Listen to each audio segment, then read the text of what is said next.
no, that wasn't. I thought we were recording. If you are doing a podcast, if you do podcasts, I personally think you should be run over with a car. Die. We are doing a podcast right fucking Gwen, now. You know my feelings on the situation then. Well.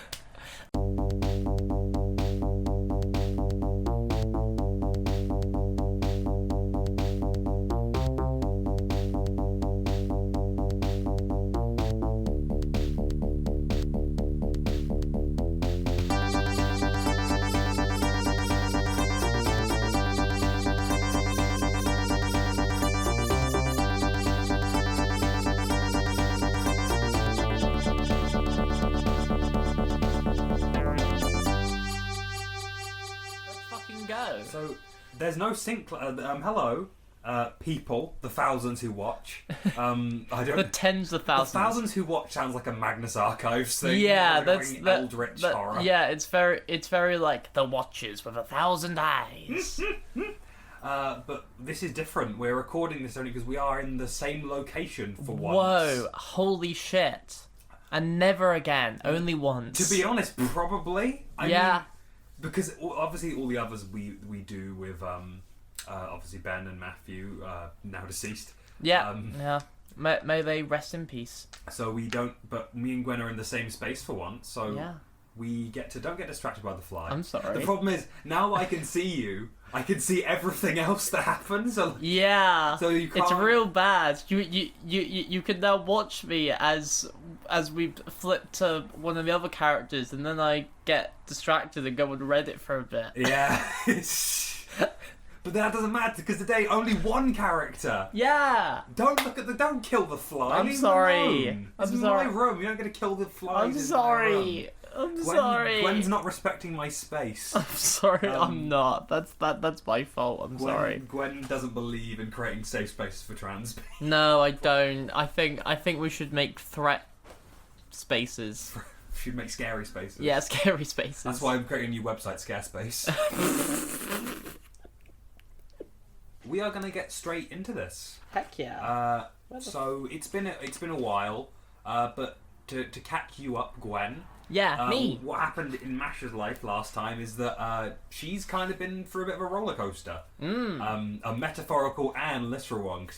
Tell me about it. We lost the Thorpe Park episode.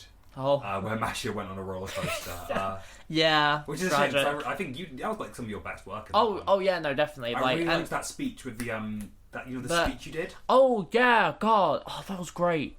Oh, the fucking I won't stand when I'm moving, and it's like that was just like fucking popped. I'm sure hearing this now, it's like. That's a bit but like in the moment it just worked. And never experienced again, like because Matthew smashed up all the tapes with an axe. I don't know. And then he blew them up. Yeah. In an ambulance. In an ambulance. But essentially, Masha has been through a lot. And just to go through everything that's happened to Masha, one of her surrogate children turned out to be a murderer. Who killed a priest.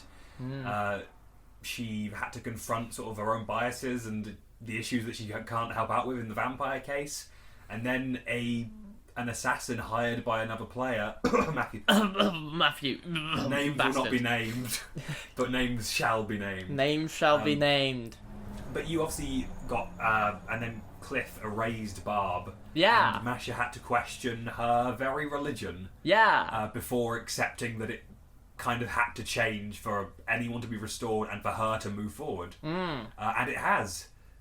She Who Seeks Truth and Mystery and the False Hydra are now one being, a new being of unknown power. And Masha, you sort of left with Barb, sort of explaining the situation to her. She was a little bit confused by it all, but you went to go and try and communicate with your new god. Indeed.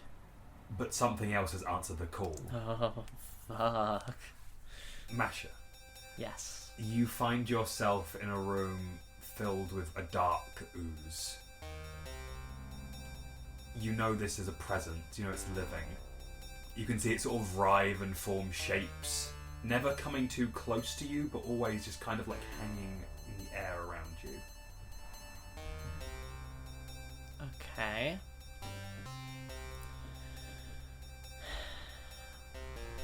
I will say you Yeah. also sorry Yeah, to interrupt yeah. the flow immediately. Yeah. But at the end of the arc with Cliff, you did discover you do know this creature's name. Yeah. It is the obelisk. Okay. Well.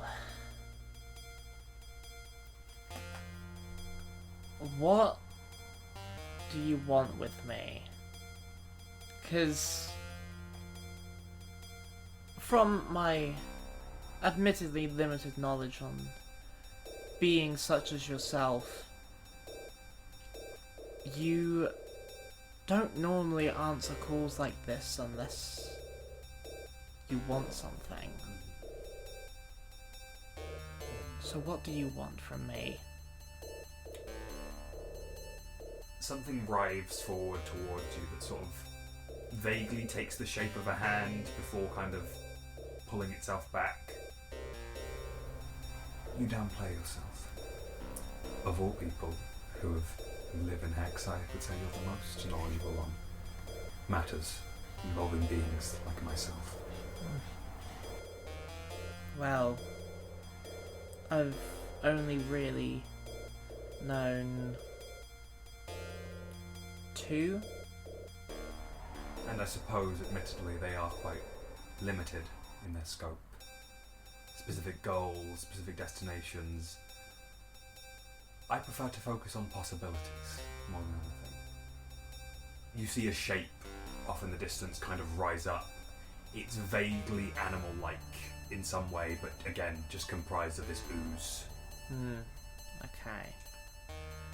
Okay. Possibilities. What kind of possibilities are we talking about here? You can sense that this creature is very happy you said this.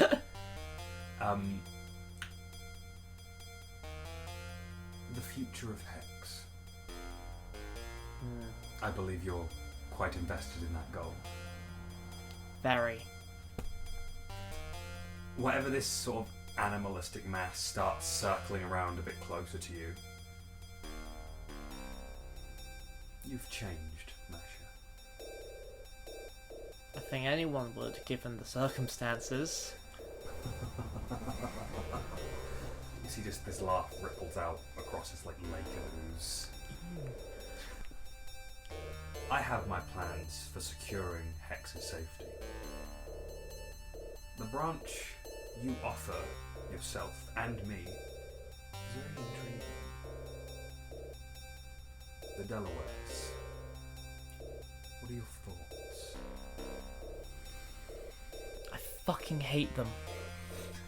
They are the worst. They only bring pain and misery. Exactly what I was hoping to hear. This thing stands up near you.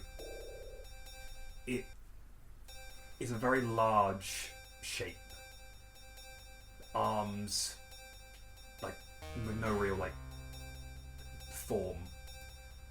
Sort of buckling legs, and absolutely no head, and comprised of this matter. Your role is far more versatile than anyone I have talked to. All of them have merit and use, and I respect everyone for walking their own path, but you have been given a fantastic opportunity, one that I am more than willing to help you with. I see. I'm at a crossroads and you see that opportunity. Tell me, you talk about protecting HEX's future. Why do you care about HEX? A being such as yourself is so much more than this tiny little flaw. What could you possibly want with us? You see, I'm going to need you to roll me a history check. Oh, don't do that. history with 3. Shit. Oh, that. It rolled onto the bed. How do we do it again? Okay, get it on the fucking book. Shit. If it, whatever. We need like Roll it on the board. If it falls on the bed, there you go. That'll 16, 17, 18. You see that. You see it starts like going. And a head, sorry. That was awful. I didn't know you could do that. Oh yeah, I can do anything. Oh, Sorry. she's capable of anything.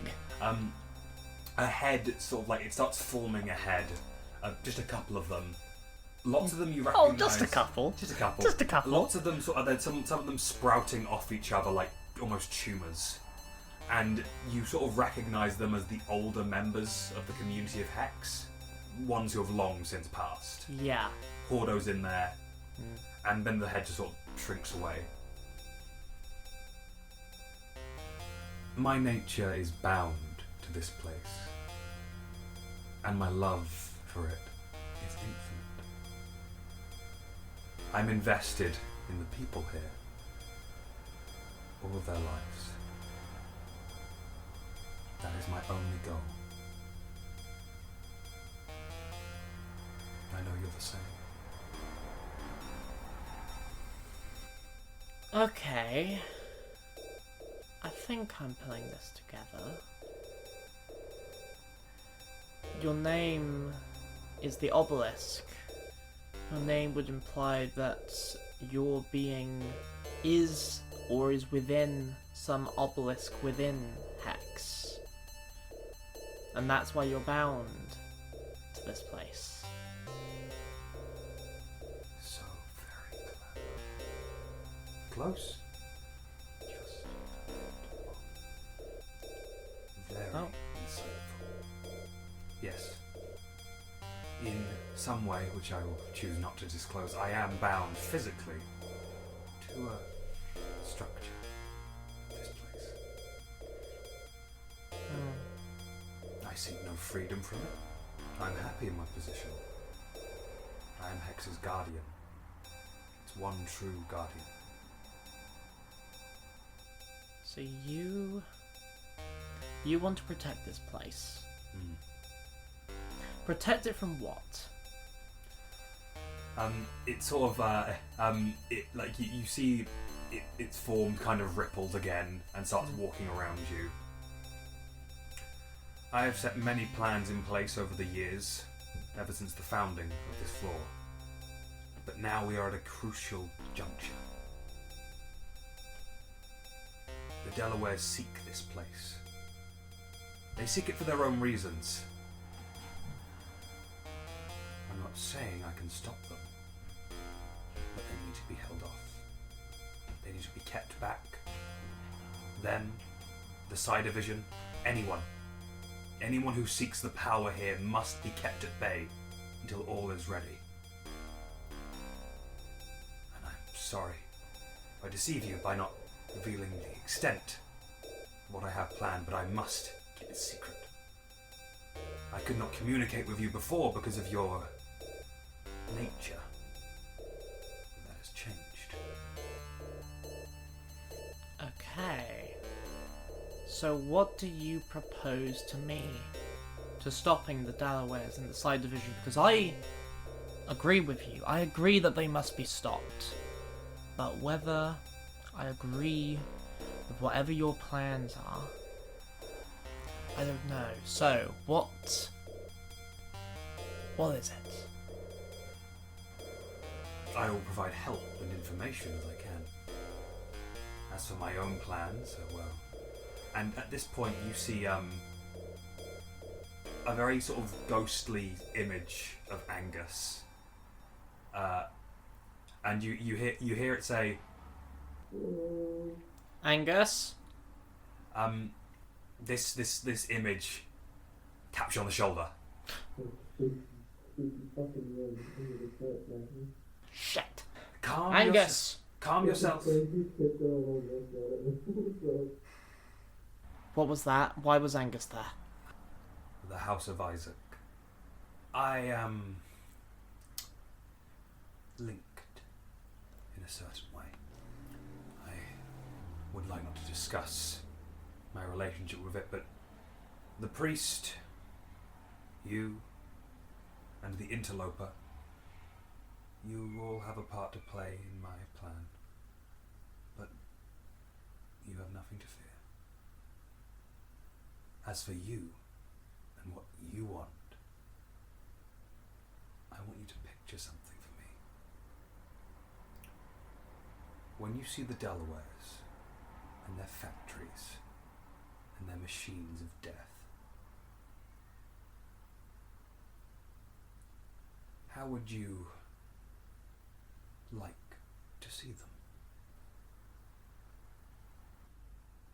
Burn to the ground.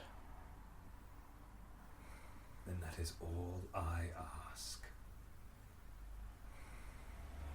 If you need me again, call to me. I can provide any information you seek.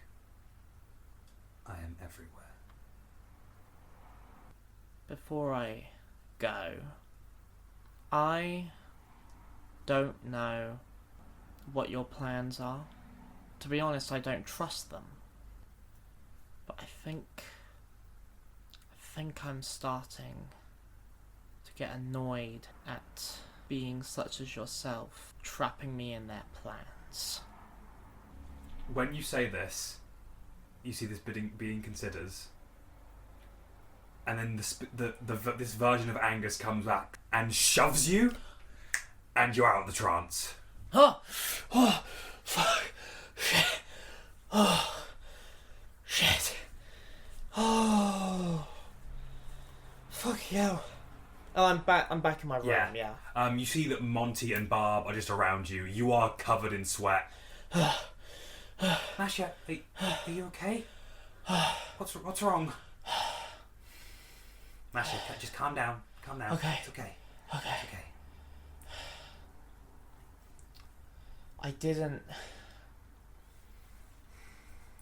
I didn't speak with She Who Seeks Truth and Mystery and Cliff, or whatever the fuck they become. It was something else. It was someone else. And I turn to Barb. I look her in the eyes and I just go, the obelisk. I spoke to a being called the obelisk. And he says he has plans. He has plans for HEX. He says he wants to protect them. And he says he wants to protect us. But I don't fucking trust it. I don't fucking trust it. And it seemed like Angus was trying to break through into the core somehow. And then he pushed me, and now and he pushed me out of the trance. Shit. Okay. He seemed to want what I wanted. And I don't know how much I like that idea. I trust you. And no matter what this thing wants, if the other two were stopped, or that cliff thing was stopped or changed or whatever, then this thing can be stopped too. And you'll stop it. Yeah. Yeah. So, you are now just here in this place with Barb and Monty. Monty's more at the back. He's a little bit freaked out by all of this. Yeah. Hey, Monty, come here. It's okay. It's okay. And I'm gonna just like, if he wants to come over. No, he fully goes into yeah, the hug because he's worried. I give him a hug. He is really holding tight. This is the first time he's seen you properly in a while. Oh. I'm sorry to put you through all this, buddy. It's gonna be okay. It's gonna be okay. We'll fix it. Yeah. I'll fix it. Hey, no. And I sort of get out the hug and I hold him by the shoulders and I look him in the eyes. This is not your burden to bear, Monty. If we're going to sort this out, we're gonna do it together. All of us. And I sort of turn to Barb. Bring Barb in. Yeah. Because we're a family. And family sticks together. Shit! You're doing a Vin Diesel speech. I know, I didn't mean it. No, it was nice. It was I good. don't. Yeah, I don't It was know. good. I don't know how to make it not a Vin Diesel Hey, speech. listen. Yeah, Listen, it's okay. Our idea. yeah. Masha, Barb, Monty, and Vin Diesel like as a spectre hanging over. Yeah. Done. Perfect. Put that on screen right Put it now. on screen. Somehow do that right now. Somehow do it right now. I Like get like I don't know, like a watermark of Vin Diesel's head and just have that slowly come in put with the Vin opacity. Diesel photoshopped into a coffin on screen right now. Oh no, he's dead. He's dead. No, sorry, No, that I'm was a spirit to rise from the coffin. I'm so sorry, that was a good speech. Yeah. Okay. Because Monty, going back. Pickups. That's that. We've been learning that in radio. Monty, this is not your burden to bear. Because we're a family. Right now,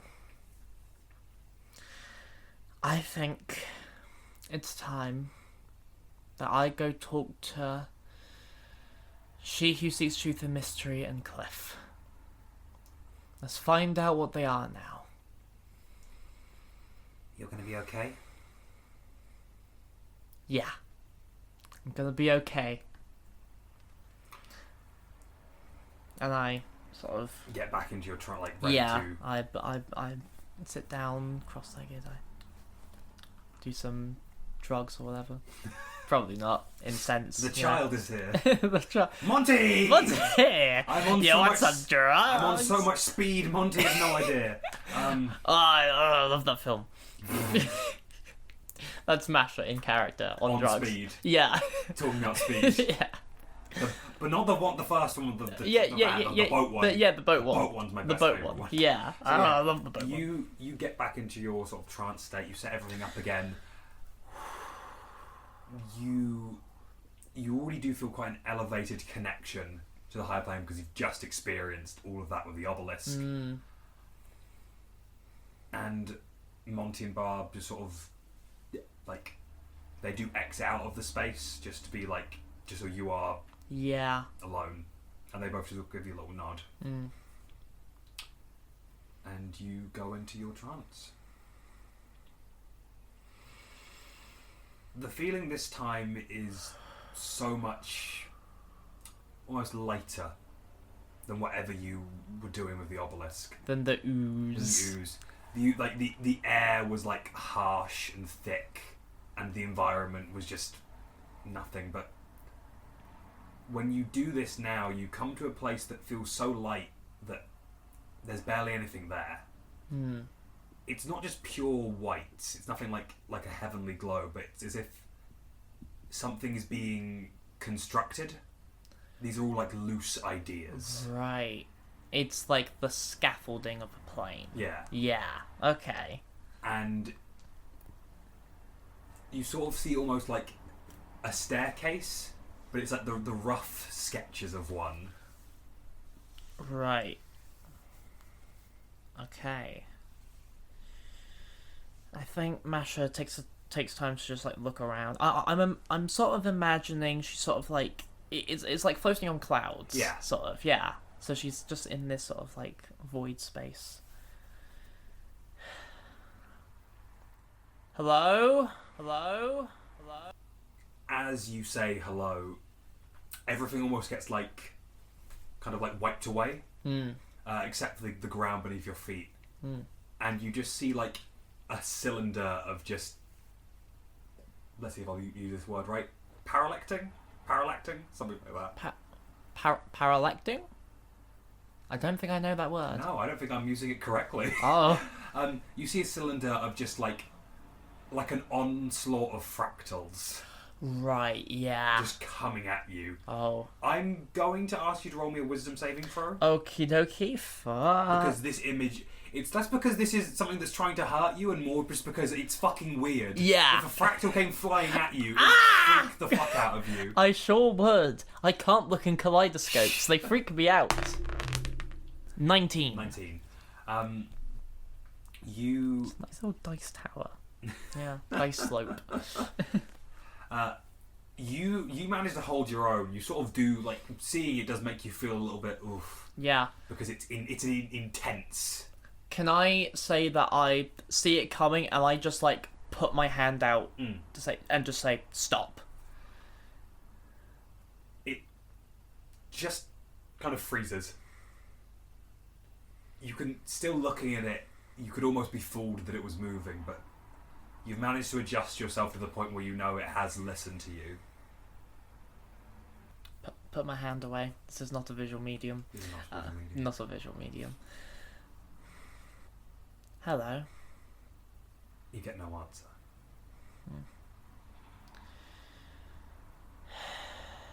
Okay. Because, like, with the ideas of, like, things, the concepts being constructed, I think Masha's gonna take this idea. She's in a real sort of Sherlocky space. She's I'm picking up You've got on all shit the things, here. you've got elves Yeah. flying past you. Yeah, and I'm just like, I am assuming you're still figuring out who and what you are. So it's okay if you struggle to communicate with me. You see this sort of fractal starts like slotting in on itself and spreading out across the landscape, and it's like you just see a bunch of like scribbling words appearing everywhere. Most of them just look like shapes at first, but some of them are starting to form like the words of what you're saying, just Right. like, and then just kind of assimilating them. Okay. It's like a child learning to walk. You do see hit in very like strong text, like bold text. I am not a child, with like a little exclamation mark before it gets rubbed away. Of course not. I'm sorry. This must be very... Confusing's not the right word for you. It surely is for me, but seeing this, it's fascinating. You are fascinating. Okay. Look. We are at a very strange point in our lives. I don't know if you are a new thing or two old things combined together or both, but I think I want to understand you. You know, I worshipped She Who Seeks Truth and Mystery for my whole life. I was her avatar. I was her voice made mortal form. But now that that's gone, I don't think I can do that again. So, I will not worship you, treat you as some greater being than myself. So, I humbly ask you, will you meet me on an equal level? As you say this, you see that the sort of scribblings and words kind of like fall to the ground and reform into a vague approximation of your shape. Okay. I think we can get somewhere with this. What are we? I'm sorry, but I don't You see, know. it puts up a hand. What are we? Oh. This is not a visual medium. I am gesturing to Yeah, Gwen yes. with my hand, which you can't see. Okay, sorry.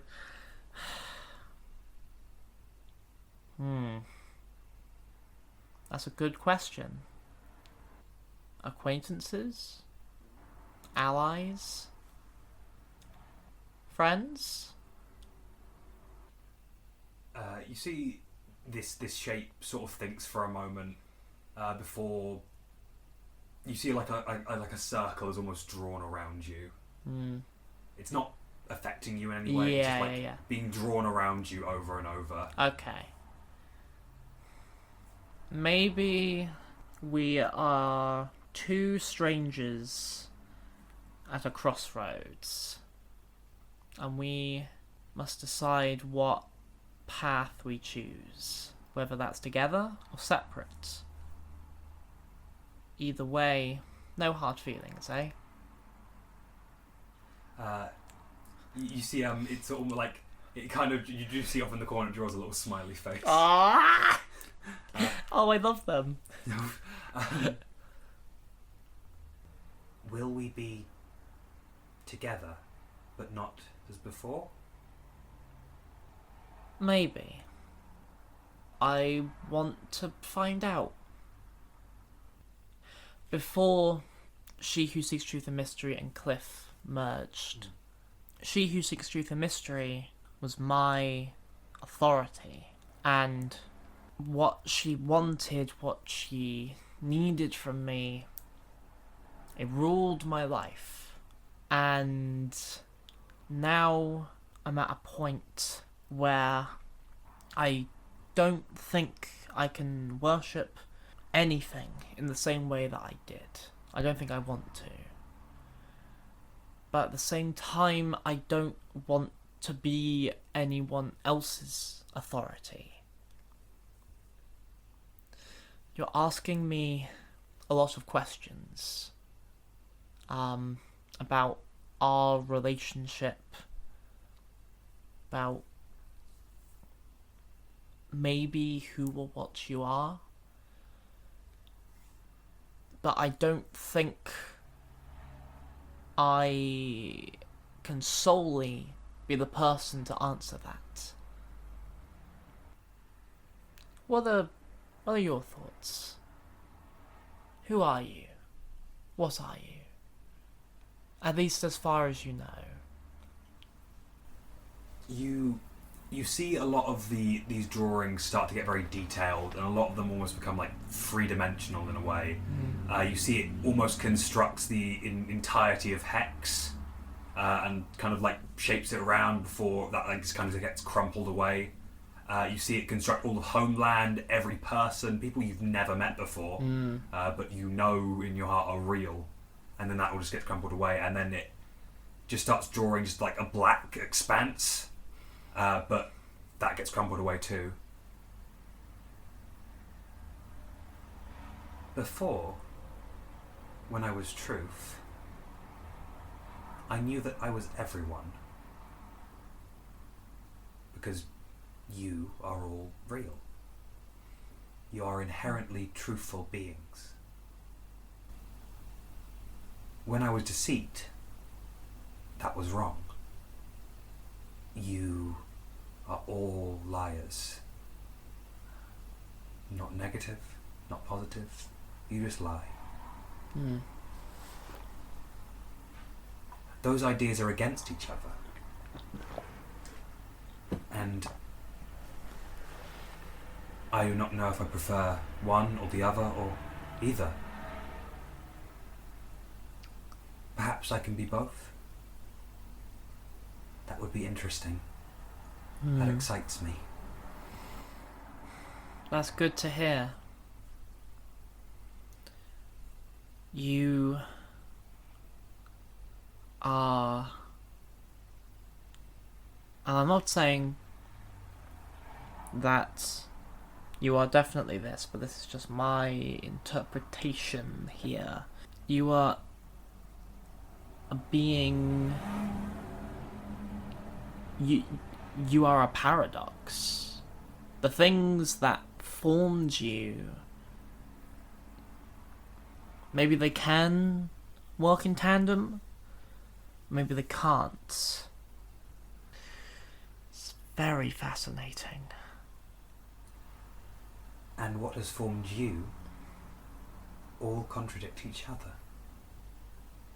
So we are on the same level. Yes, I think we are. Paradoxes are inherently wrong, contradictory. They spiral. They change what we know when we can't change. They are chaotic and violent. But in that contradiction they are peaceful and assured of themselves. And nothing can change that. The contradiction becomes truth. If I embody that chaos, then that is who I shall be. Chaos. I like that. It suits you. You see another smiley face gets drawn, a little thumbs up. Also, not to break up the moment, but every time I hear the word chaos, I do think of Final Fantasy. It's chaos. Chaos. I'm going to kill chaos. No. He's just a little guy. Just a weird cylinder man. Yeah. Chaos. Yeah. I think I like that. That idea, it speaks to me. Well, I don't think you as chaos, like whatever you turn out to be, can't be that. I think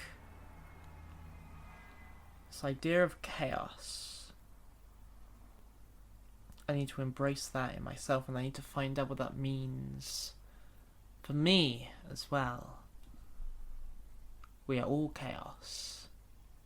We all live chaotic lives. Like, we are beings born from God knows where. I think I need to find out what that means for myself. Find your contradiction and hold on to it. Or Yeah. don't. I don't think chaos is necessarily random. It can be. But there's more to it, I think. There's more nuance there. I know that I want to protect HEX. I want the people who live there, my friends and family and acquaintances and strangers. And Gunter. Maybe not Gunter, but you know. But I want them all to thrive and be happy. And I know that the Delawares and the Psi Division are a threat to that. The Psi Division are a type of law enforcement. And from what I've seen of HEX's law enforcement, can't be trusted. That position is seems to inherently corrupt pretty much every single member of HEX police, and so I think... So, if I am embracing chaos,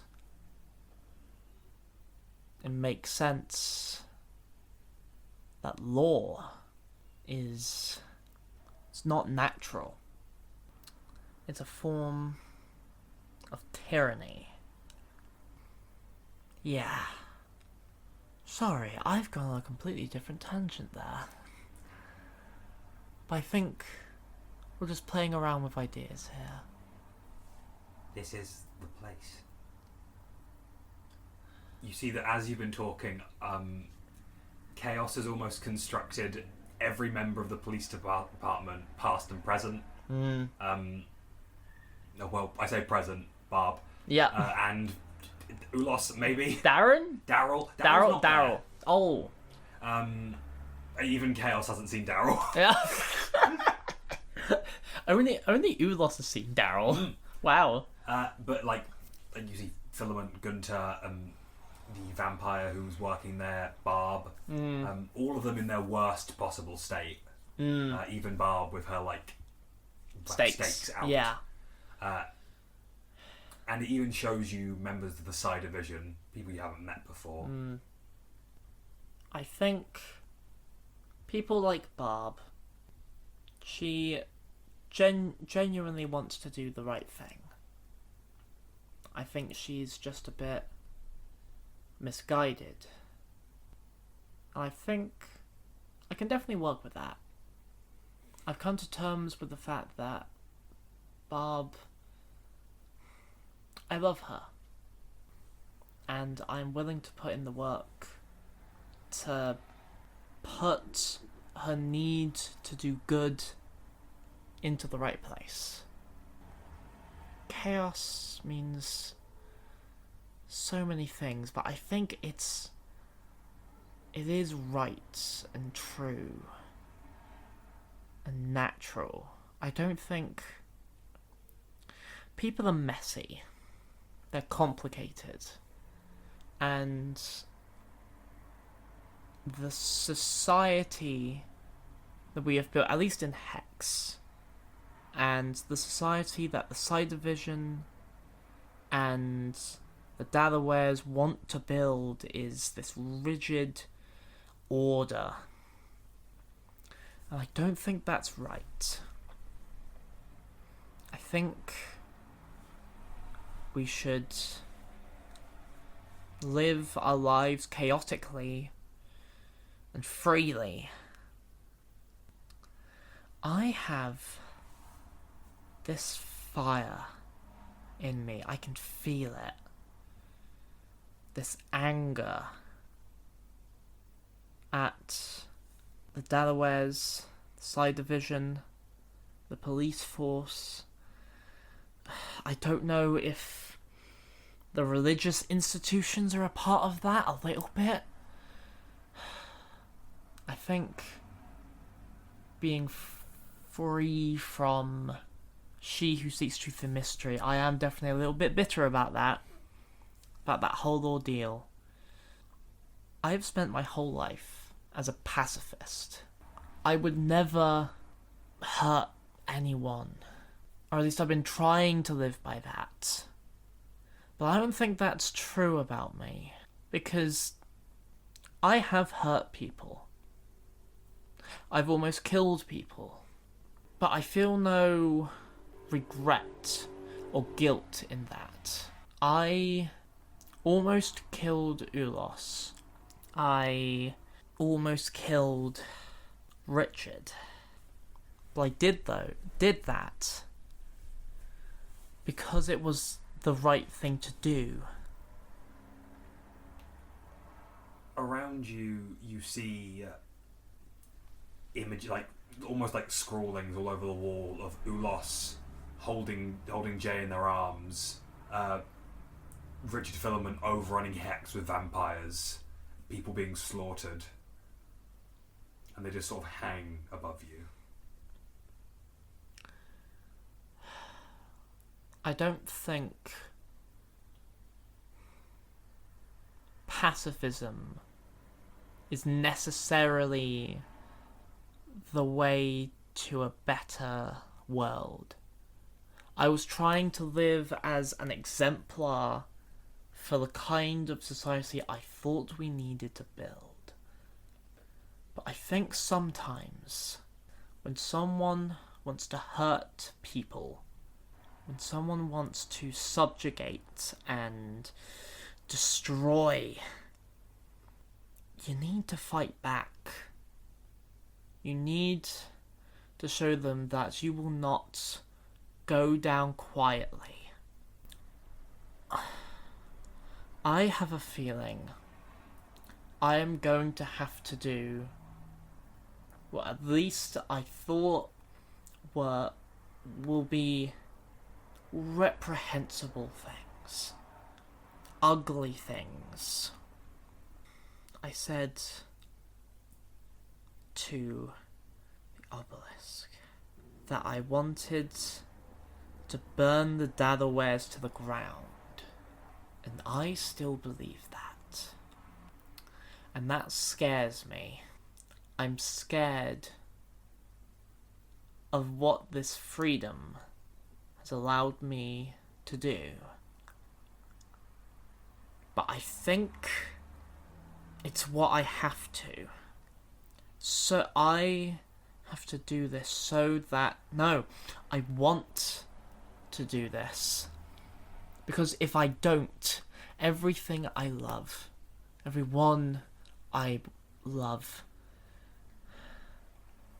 will be killed, enslaved, imprisoned. They already are. We need to fight so that we can build a better future for HEX. And maybe even the rest of Homeland. I don't know how possible that would be, but I think that would be beautiful. You see the walls go dark in this place, and you see an almost chalk drawing of Homeland, just as it is. But the black expanse starts filling with just shapes. Random shapes. Squares, spirals, anything. But it is all just filling this empty black. And you feel a warmth that you never had with She Who Seeks Truth and Mystery. Masha sort of gets this smile on her face as she just basks in this warmth. And she sort of realizes in that moment how cold She Who Seeks Truth and Mystery, the light that came from her, was.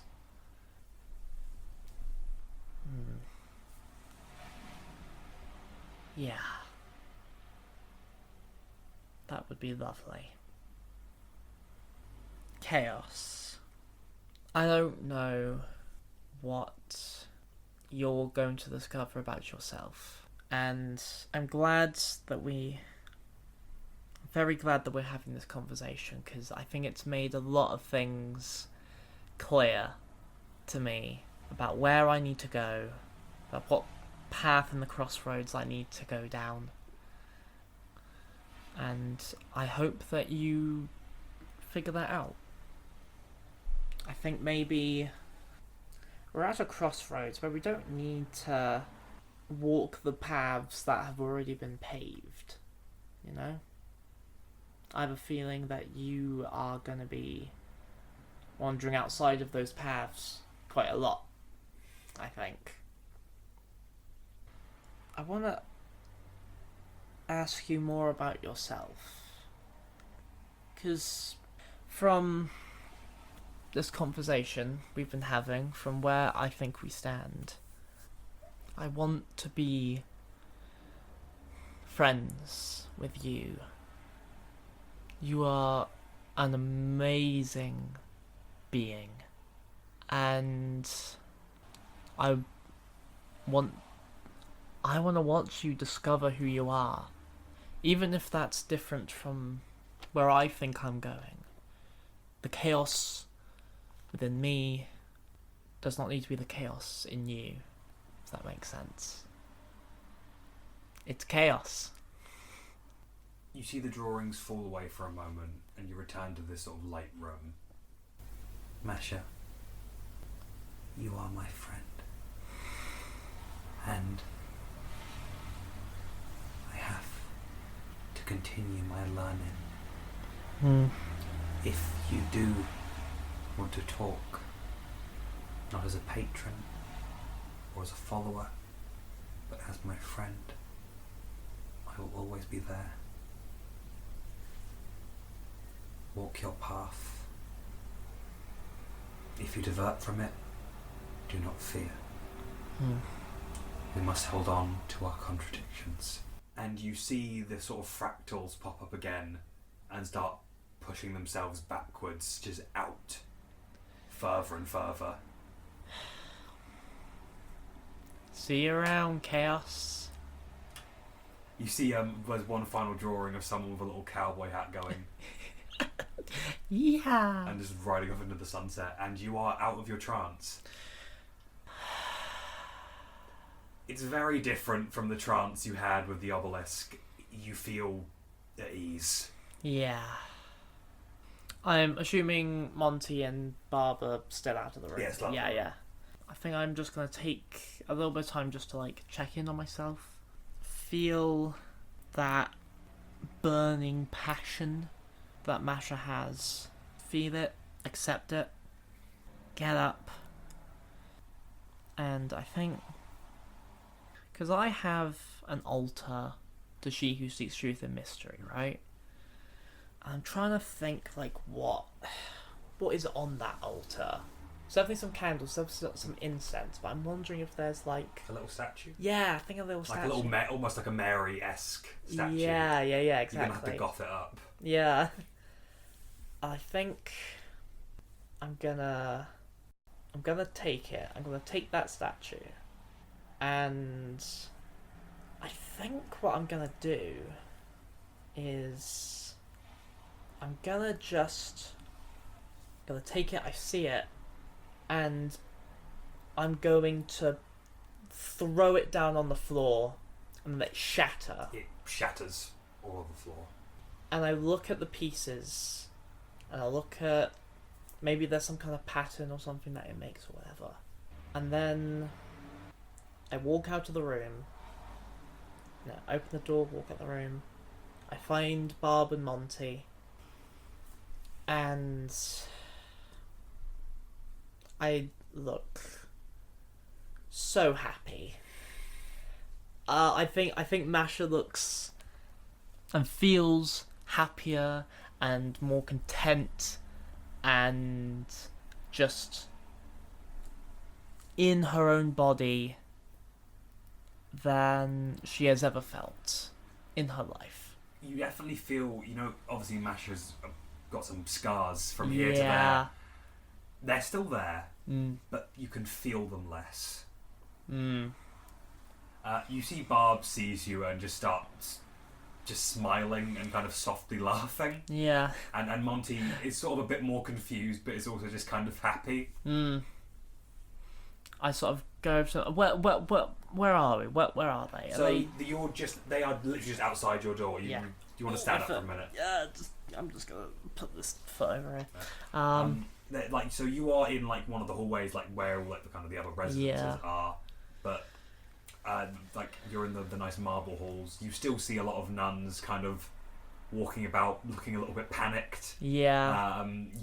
You see you told one older nun to talk to Mother Superior. I'm pretty sure. Yeah. To get a and people gathering. Yeah. People are all gathering up, and you see one of the crow nuns goes, I don't know what you're smiling about, Masha. There's something very important happening.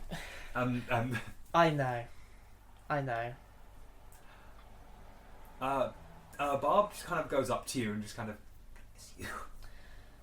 Yeah. Roll me a dexterity saving throw right now. No, Barb just gives you just a very gentle kiss. Yeah. And kind of just steps back, kind of like beaming. I love you. I love you too. So much. I can't believe it. I can't believe this. You ready for whatever's next? Ready as I'll ever be. It looks like everyone's gathering. Yep. I do you want me to be there, or? If you want. Yeah. I'd like that. Yeah. I'd be happy to. Yeah. Let's go... Debunk religion. Debunk religion. Oh no! Oh no. Let's go break some hearts. I mean, hey, Can we... Yeah. Oh. President's house just got Gunter in it. We're pretty safe. Yeah.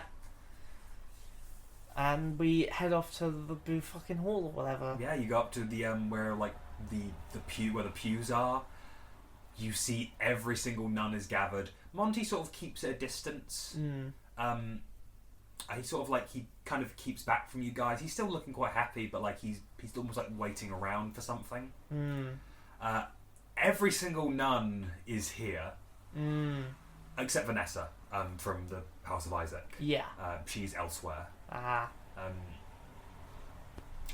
Mother Superior is sort of taken to the taken to the stage, still like talking to another older nun, and she sees you and just goes, Masha.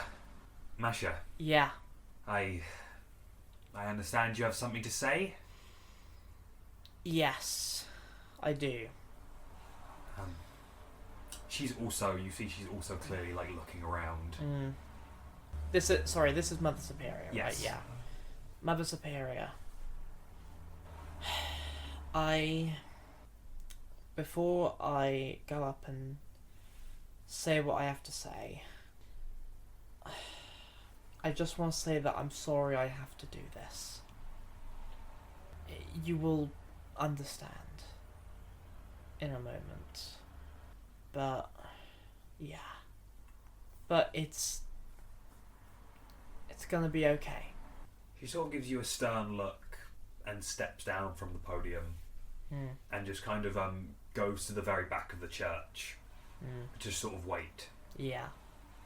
I watch her go as she stops, and I think, you know, I step up to the podium and I watch as everyone sort of like settles down, I guess.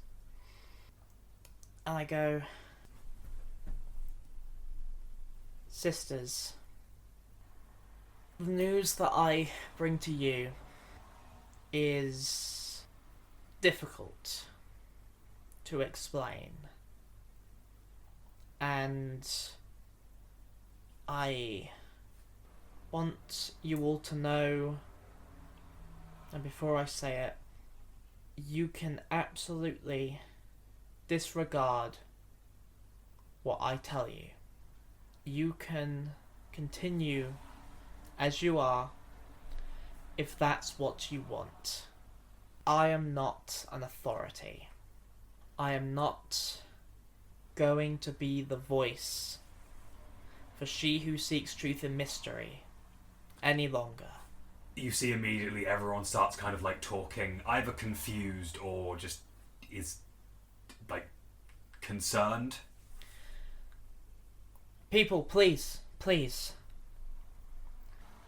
I won't beat around the bush here, because to do so would be cruel. She who seeks truth in mystery is no longer the being that you all knew.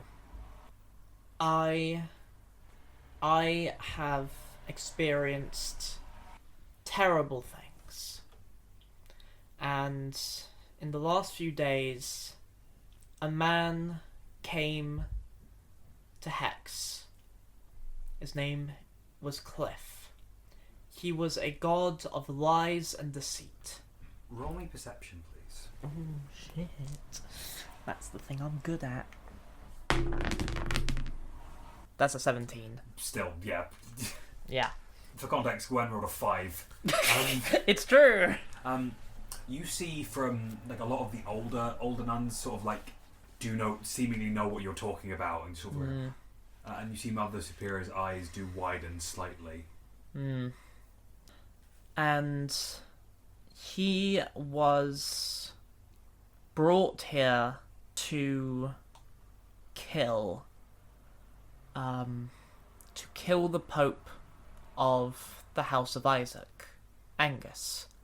But what he ended up doing was using his abilities of lies and deceit to erase people from existence, changing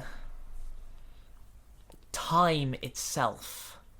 He took Clarissa's, and then he took Barb. And I sort of turn to look at Barb, and I'm like, just make a bit of eye contact with her. He brought Hex to a much darker place, where many people were murdered, and our whole lives were turned upside down. It was horrible to live through. But he gave me a choice. He gave me a deal. He would turn everything back to the way it was if I let him merge with See Who Seeks Truth in Mystery. At this point, there is like there's some, while there is some like derision among some of the younger nuns, a lot of people are shocked, and some of them getting getting angry, and you do hear one person shout at them, "And what happened?" Please, everyone, let me explain. I spoke to She Who Seeks Truth in Mystery and Cliff, and they both had this sense of needing to change. They felt like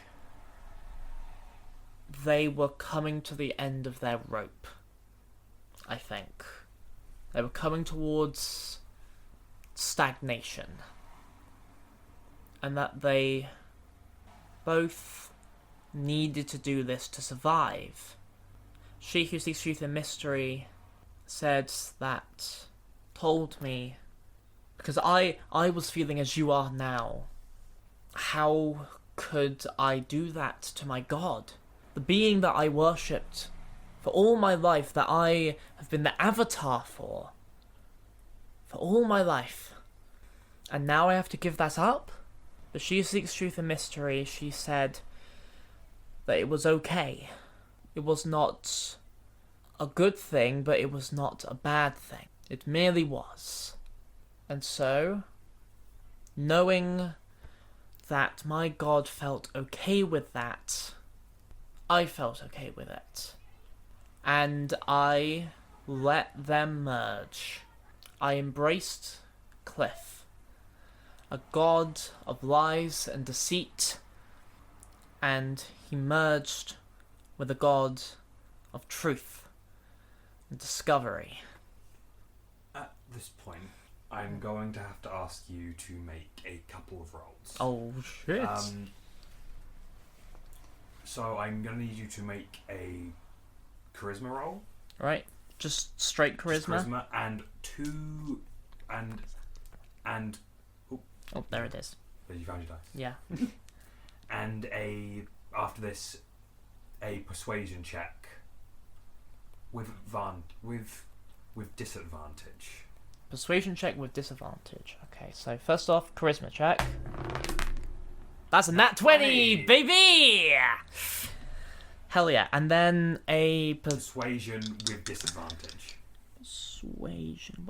Where the fuck is my persuasion? Persuasion. Okay, that's 8. That's fine. That is a 18. I'm rolling real fucking good today. A lot of people are just sort of sitting there listening to you, like almost everyone. But there are like pockets that are starting to get like angry now. They're starting to shout and scream, calling you a traitor, and just generally panicking. Okay. I'm gonna see this, and I'm going to. Are they like just like what the people who are angry and shouting? What are they doing physically? Are they still sat down? Are they stood up? They are stood up. They aren't leaving, but they are just yelling at you. I turn to those pockets of people, And maybe I look a couple of them in the eye or whatever.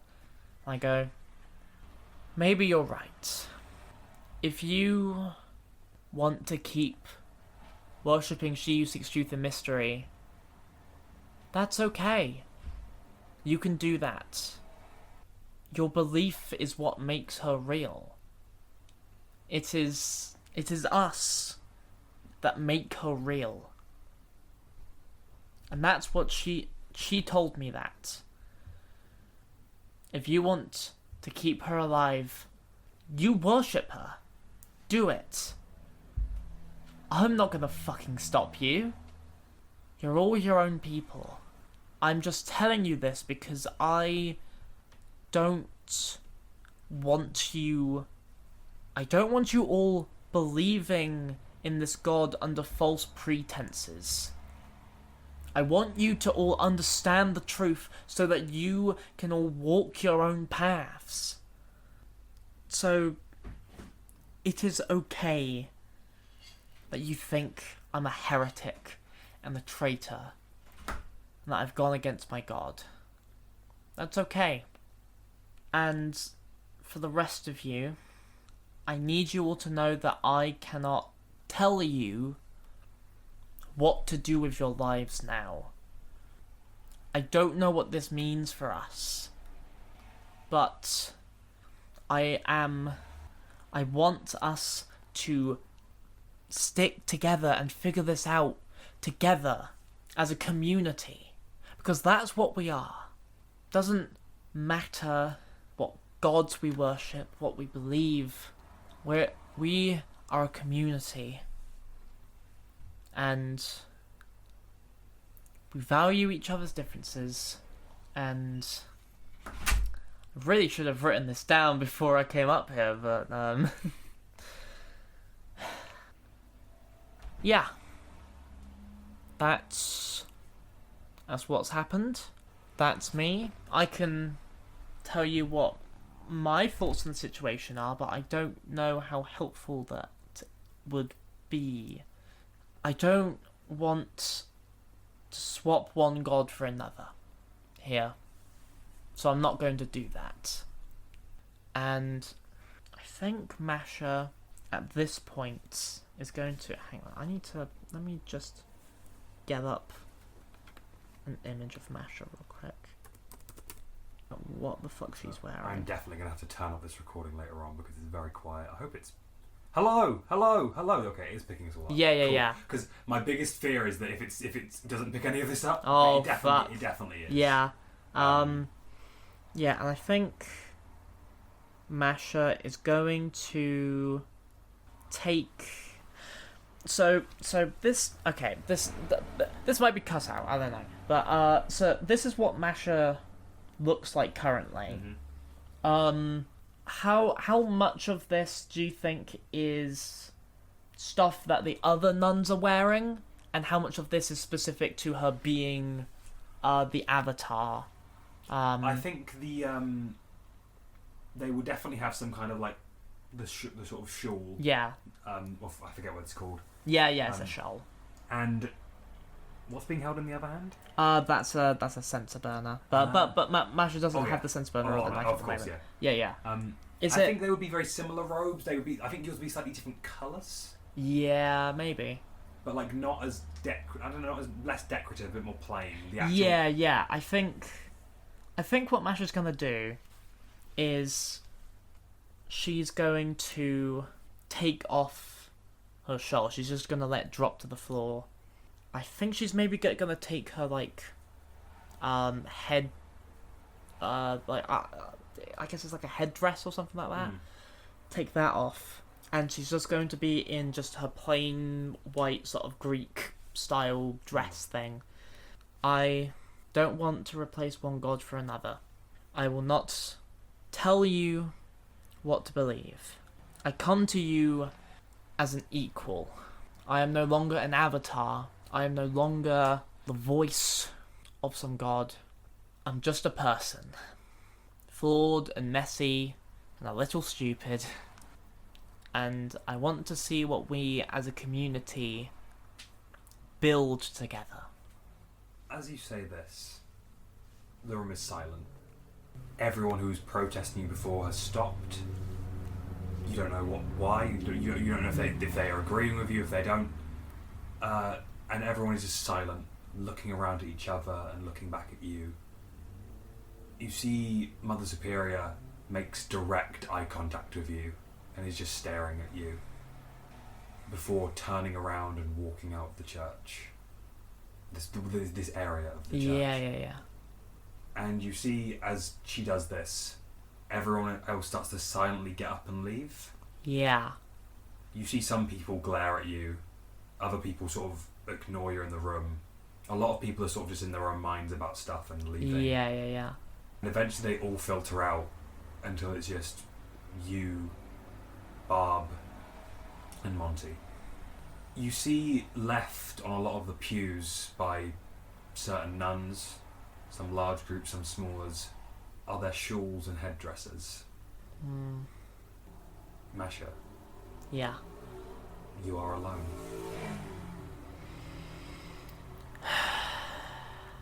I hope I said the right things there. I mean, it's not easy to say. Your god doesn't exist anymore. Yeah. Yeah. Your religion is now, in a very literal way, open to interpretation. Yep.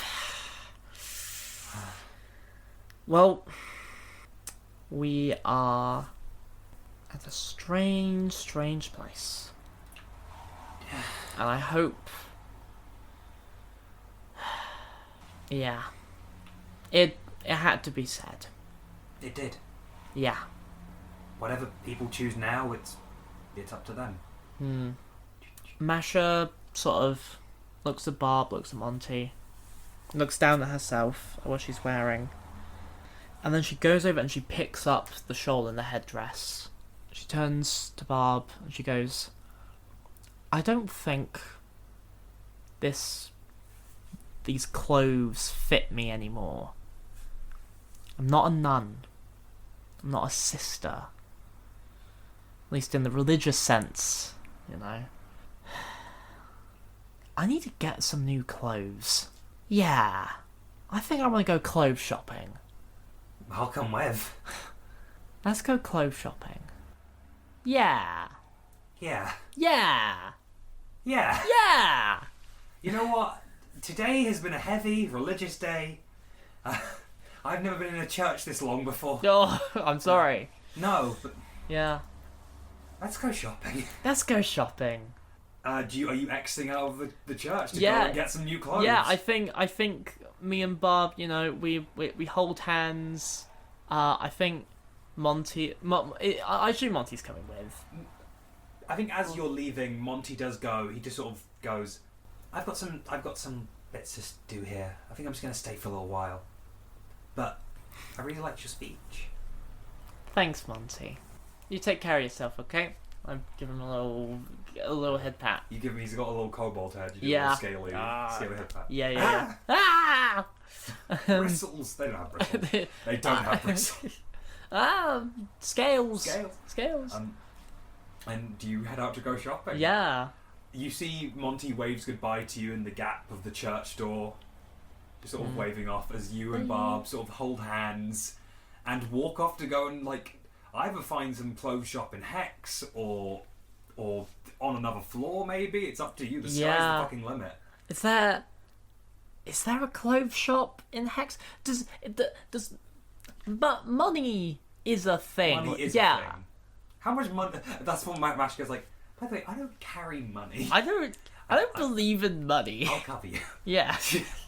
Oh, thank you. And as you go off somewhere to kind of just update your look, Masha, you feel an incredible sense of relief kind of washing over you as you walk off into the sunset with your girlfriend. And we're going to end the session there. So, Matthew. Yes. We are going to get straight into this. We're going to get straight into your one shot. Uh-huh. So, what's happened previously in the life of Ulos is that they've had some difficulties with getting into HEX. First, they came into conflict with Angus and Masha at the end of the first case. Ulos then got caught up in the vampires thing, being used as a scapegoat by Richard Filament. And in the alternate universe, created an alternate universe when trying to assassinate Angus, which resulted in them sort of learning something about the vampires and sort of becoming a figurehead for them, but also creating, playing a part in the creation of this dark universe. And now you're back to where you're back to the prime reality, doing some casework. And you found a case talking about a dispute between the leader of the union, Bell, and a manager at the Delaware factory. Okay. And on your way out, you met the enigmatic Daryl, who seemingly no one has seen before for a very long time. Uh-huh. And he's accompanying you on your quest. Cool. And you sort of had a conversation with Belle, but she wasn't really in the mood to talk to you as a Delaware employee, and was just kind of overly just frustrated with you. So I think you ended off you don't have to do this now, but I think you were going to talk to the Delaware, the manager, who was also a part of this dispute. Yeah, I'll do that. Yeah. So you start walking over to the factory. You got Daryl with you. A reminder: Daryl's got he's wearing a brown detective's coat. He's kind of short and a little bit doesn't hold his head up too high. He's bald. He's got a ginger beard, and he's got very sharp shoes. Sharp. So it seems the union workers don't like you too much. What Why do you now? have such sharp shoes? I mean, money. they're just shoes, man. But why are they sharp? I mean, I just kind of point them like that. I bought them to look like this. They're good for You running. have a shoe grinder that you can grind your shoes down to a fine razor's edge. What would happen if I fell on your shoes? If you fell on my... they have the aesthetic of sharpness. What would it's happen less that they are if actually I sharp. folded you, and then your shoes would pierce your face? What would happen? What would happen if you kicked a rock, and how brittle would the rock have to be to break? And what would happen if you kicked your shoe with your other shoe, in front of it, if you turned your feet together and then you kicked your shoes? Hey, guy, yeah? guy, hey, guy. You see Daryl literally slips out of his shoes, puts them in his bag, and just goes around walking barefoot. Fair enough. Enough of the questions about me. It's been a while. Tell me about you. No? Who are you? You a new hire? Are you a new cop? You should have you working been with paying Filament? attention. What's going on? I've been busy. Oh. Mysterious. You've been stealing dartboards, I suppose. Been busy doing that. Dartboards? Dartboards. Oh yeah, the whole dartboards What's thing. your thing with dartboards anyway? Oh, is this to do with the shoes? Do you play shoe darts? It's nothing to do with the shoes. Man, you have to get off What's the up shoes with your and shoes? the dartboards. What's up with the what's going on here? Tell me what's going on. They're just shoes that look sharp. They're not sharp shoes. You gotta calm down. The sharp shoes? Are you nervous about something or something? Have you talked to a human being before? It's what's going on with you? I don't know. Are you a human being? Yeah, I am. Whoa. You see, that's a bit you? racist. There's other races, There's other races other than humans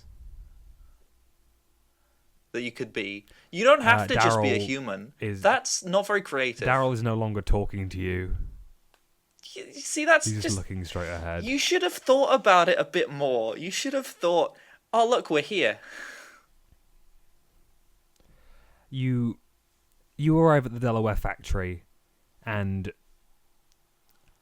find yourself in you know where the manager's office is. It's around near sort of the top of the workers area, kind of looking down on all the different conveyor belts making whatever they'd make at this factory. I'm gonna look at Daryl and I'm gonna say, you see, with me, I'm a lot more creative, and I'm gonna become Mulrin and knock on the door. Yes, you go up to the manager's. You knock on the door of the manager's office. Daryl kind of steps back, and you hear a, Hello. How can I help you? Hello there, sir. Can I talk to the manager, please? Stepping out of the shadows, you see a very pale-looking man. He sticks in. He's got very thin white hair, and he sticks in some false teeth. You are speaking to the manager. I'm going to shake his hand vigorously. Hello there. Yes, sir. I'm speaking. I'm such a huge fan. I'm such a huge fan of you, my friend. I am Mulrin Olsen, the biggest fan of managers. He lets go of your hand when he's like, after a while. Yes, very interesting indeed. I'm familiar with your work, Cool. Mulrin. Yeah, cool. Anyway, I'm just coming over here. I'm just having a think because I found a file, a case file in my files about a worker dispute that happened between you and the workers here. Just wanted to get your side of things, I guess. Just wondering what you'd say about it. The union, correct? Uh-huh. Well, we do not officially respect the unions here in HEX, so the dispute should be settled easily. Ah. That's cool. I was just wondering what your side was, because, like, we're the police and stuff. I'm sure the unions... You're the police? Yeah. Now, anyway. I mean, we're here to help you, really.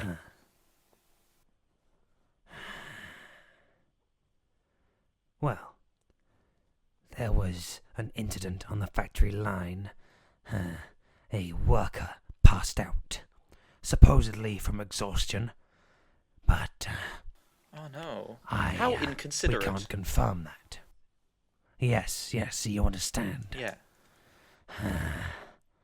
We attempted to... He got caught up in some machinery and we attempted to compensate him. The union claimed this was not enough, that we were negligent, and that his injuries sustained were too severe, and the compensation was too low. There was a lot of complaining. So, I simply sent over some of my more muscular-inclined employees to visit the union headquarters, and we kindly reminded them that union work in the Delaware factory is illegal. But they stated that they were not part of our Delaware factory, that they were a separate body, and I inclined to disagree with their statement. Whoa. You know, I was worried that you wouldn't give me the whole story, but I feel like you have, really. Interesting. Yes, I'm always happy to cooperate with a superior. Cool. Thank you. I'm not... Well, I'm glad we could have this talk. The police isn't that, powerful right now. So I hope we can do something to help this situation move forward smoothly. Well, if you would give me permission, I would happily send some Delaware workers to the union base. Listen, okay. Maybe a few more this time. I don't think we should jump to such conclusions as that. I mean, I'm sure that we can come to an arrangement. Like, to make them go back to work, you know. That's in everyone's best interest, right? Yes, we can't have workers not working even if they have violated our very courteous rules. I mean, I'm sure they're not being paid right now as well. So it's only a matter of time before they can, not. Before they have to come back. But you see there, this is a den of thieves, my friend Morin. A den of thieves?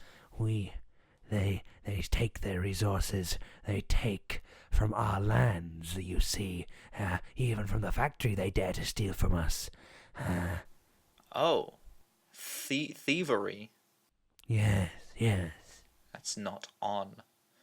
That's against the law. You can't thievery. Yes, you see. That's why we must take measures against them. I see. Well...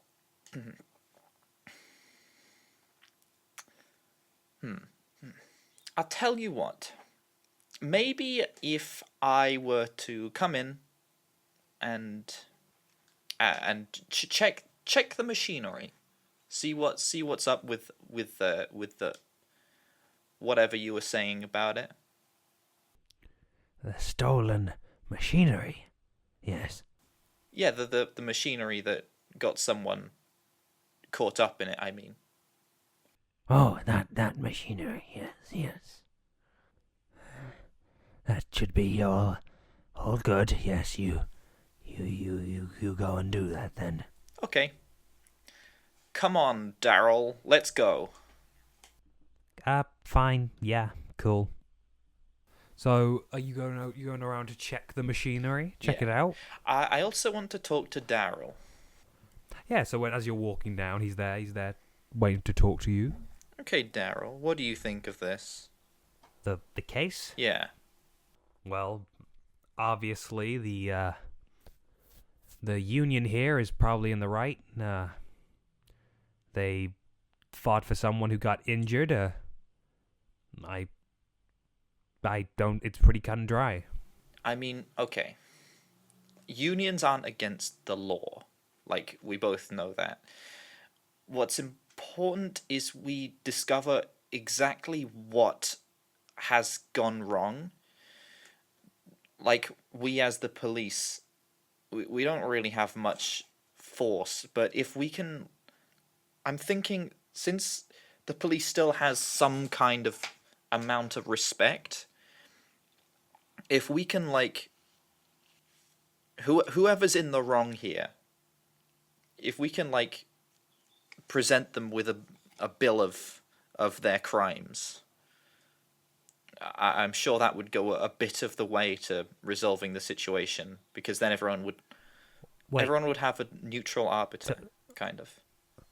So you're saying that if you find out that the Delawares is in the wrong, you're gonna go against them. Yes. That's what you're saying. Listen, But you work for them. In the past few minutes, I have decided on a new philosophy. I will not betray anyone. No one. That's my new thing. I will no longer betray anyone.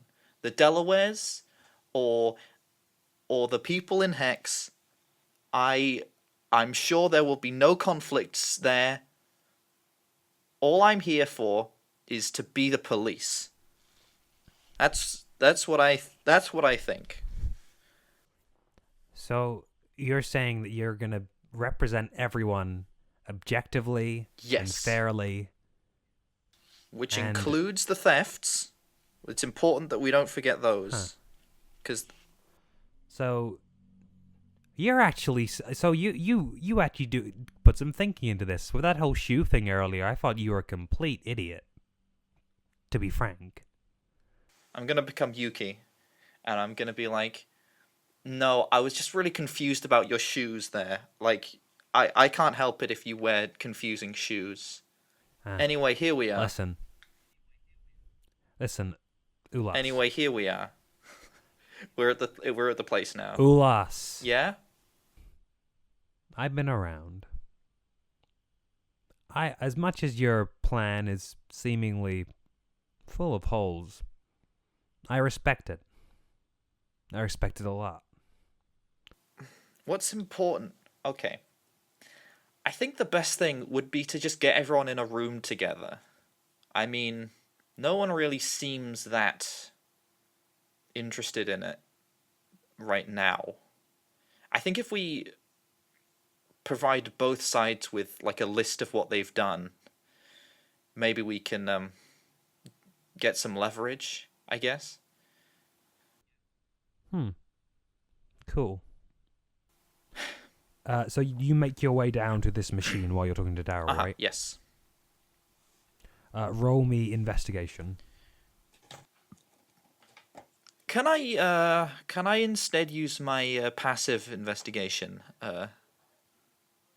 Yeah, I'll allow you to use your passive investigation, is- sure. What is your passive investigation? 10 plus 2 plus 3, I think. 15? Is that? Yeah, that's 15, yeah. Cool. I think. Yeah, so Is it? 10 plus 2 plus 3, right? Yeah, that's 15. Yes. Yeah, you start looking around this machine. This machine Oh, wait. No. Plus 5. 20. Plus 5. Okay, 20. Because yeah. I have the observant feat, and that adds plus 5. Yes. This machine is deeply unsafe. It is this almost this giant, like, if it wasn't like a weapons development factory or developing anything the Delawares want, it would almost look like a meat butchery machine. It's full of like. Can I tell what it's actually for?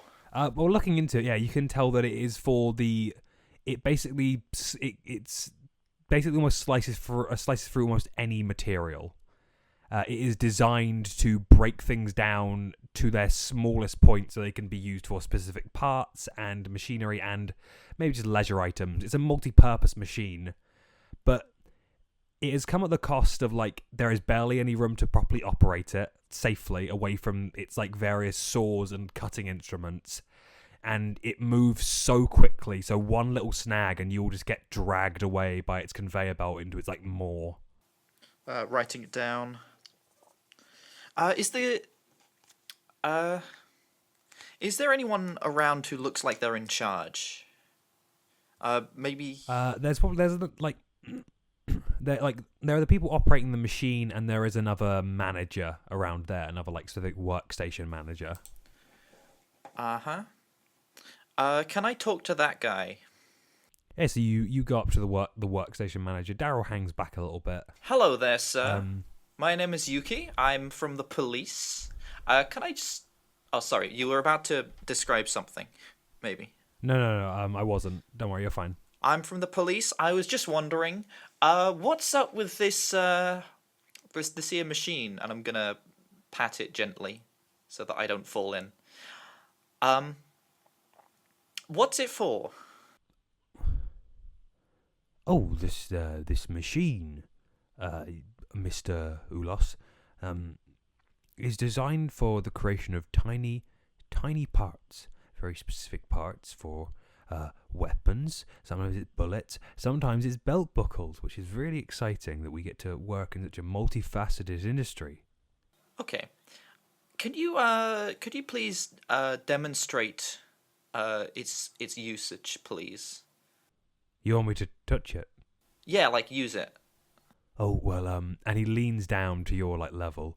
Well, it requires some very special technical skill. Do you have? And I'm more just the manager here. Okay.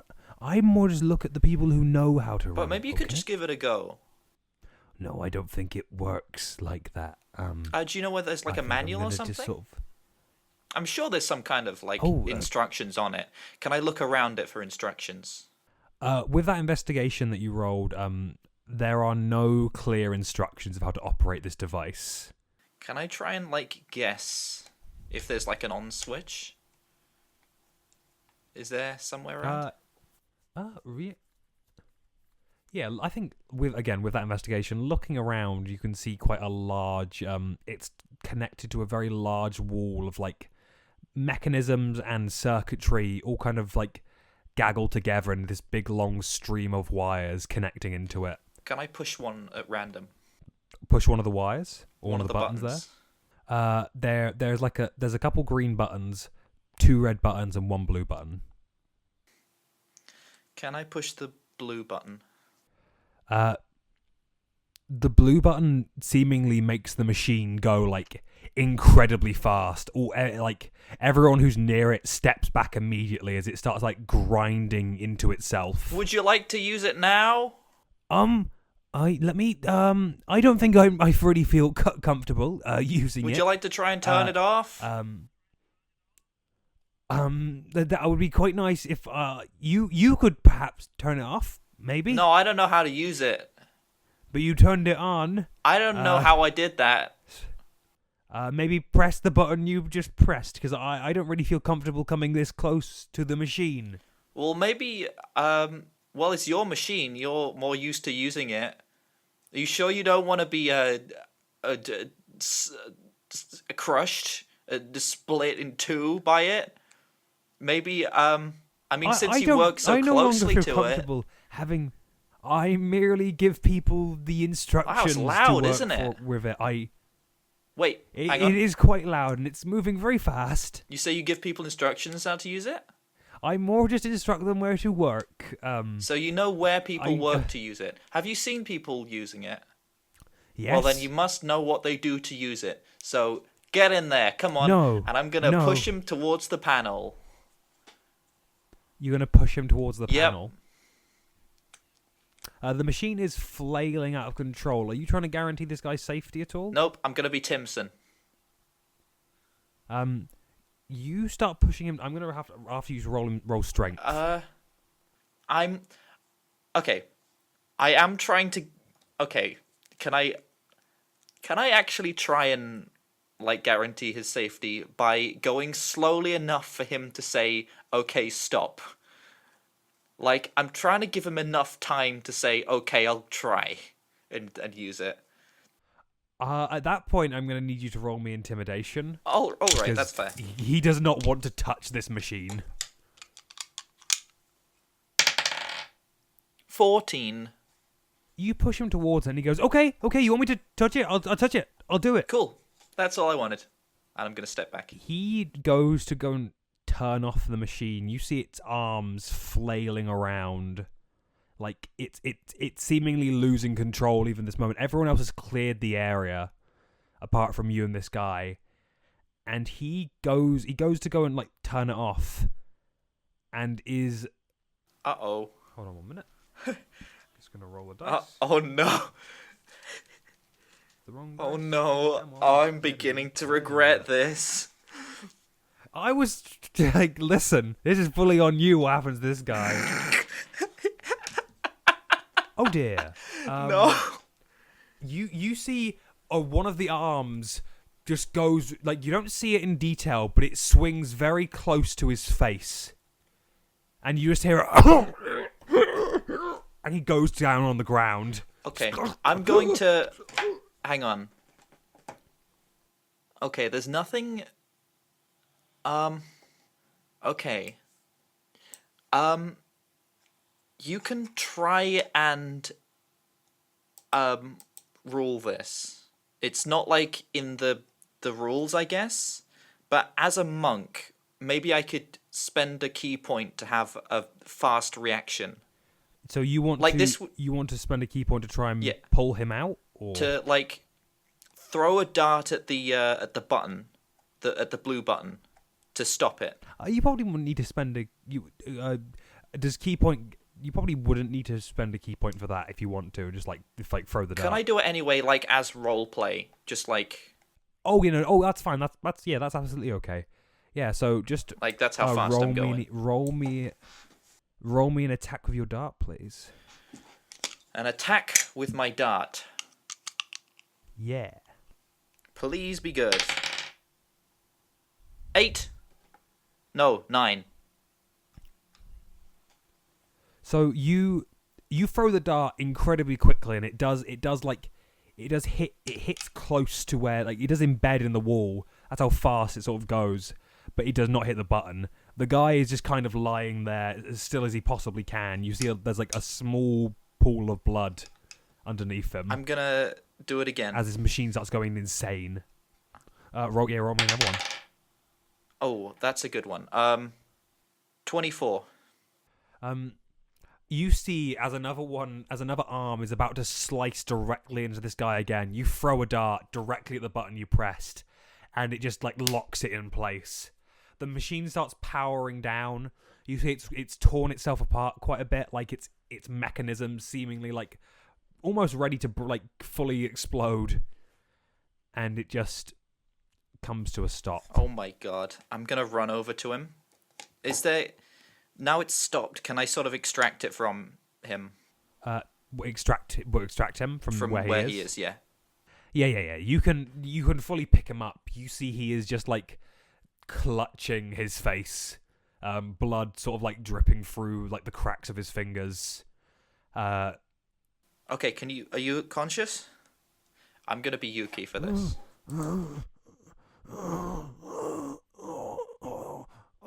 Can I do a medicine check? You hear as you hold him, you hear, "What the hell is going on?" As the manager from before comes down to you. You see a lot of workers are sort of surrounding him. He was trying to show me how. What have you done? He was showing me how to use the machine. He doesn't know how to use the machine. Can I just do the medicine check for a second? Oh yeah, do a medicine check. 16. You're able to sort of like, I think just you very sort of quickly sort of get into gear with helping this guy. You get like some of the workers to bring you over some bandages. You can assess that like it's definitely caught his face quite a bit, but it's not like done any other like further damage. And you just sort of manage to like patch him up a little bit best you can, and he. I think you would just like send him over to some of the actual like just to someone who looks like they know anything about like caring for this guy. Okay. And he seems to just be surrounded by workers. Firstly, no one who doesn't know how a machine works should be supervising the machine. Secondly, just walking near that machine is liable to make you explode or something. This guy needs medical attention from just being near it. Like, how can you have such a machine? He needed medical attention.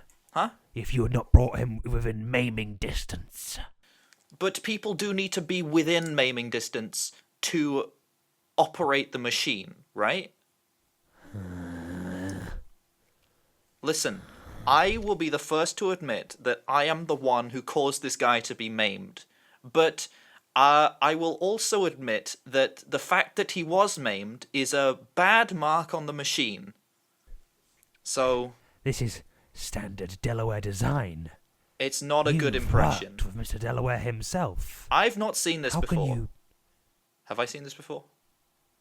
You've not seen this machine before. I have not seen this machine before. And I've, been around. So you're inexperienced in Mr. Delaware's practices. I am just saying... Ignorant. This is likely some kind of violation, if I was to look. However... Why? I am also willing to talk about the thefts you mentioned. Thefts? What is this? What are you doing, really? I'm the police. This is not standard Delaware activity. You are an employee of this company. Not right now.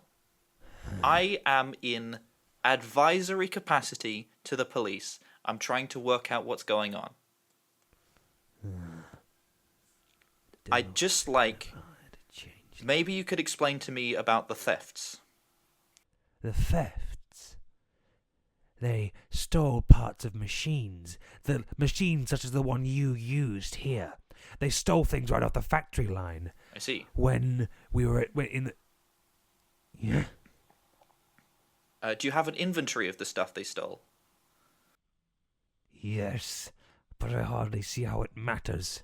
Go and reclaim it. You know it's stolen. Okay, fair enough. I will try and reclaim it, but how will I know what's been stolen?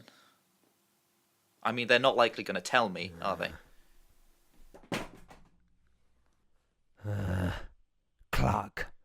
Clark, get me the list of stolen items. I hope you know I will be reporting this to Mr. Delaware. You are within your right to do that. You know he's coming here. You know he won't tolerate this. Okay. This guy leans in very close to you, Ulos. What's happened? I read the reports about you.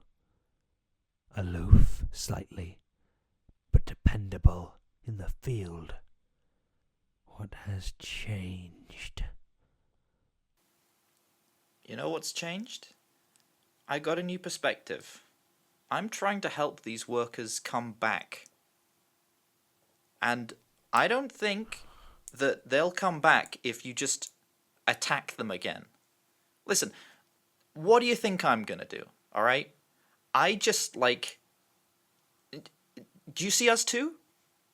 We are 2/3 of all of the police on HEX. What are we gonna do? Nothing.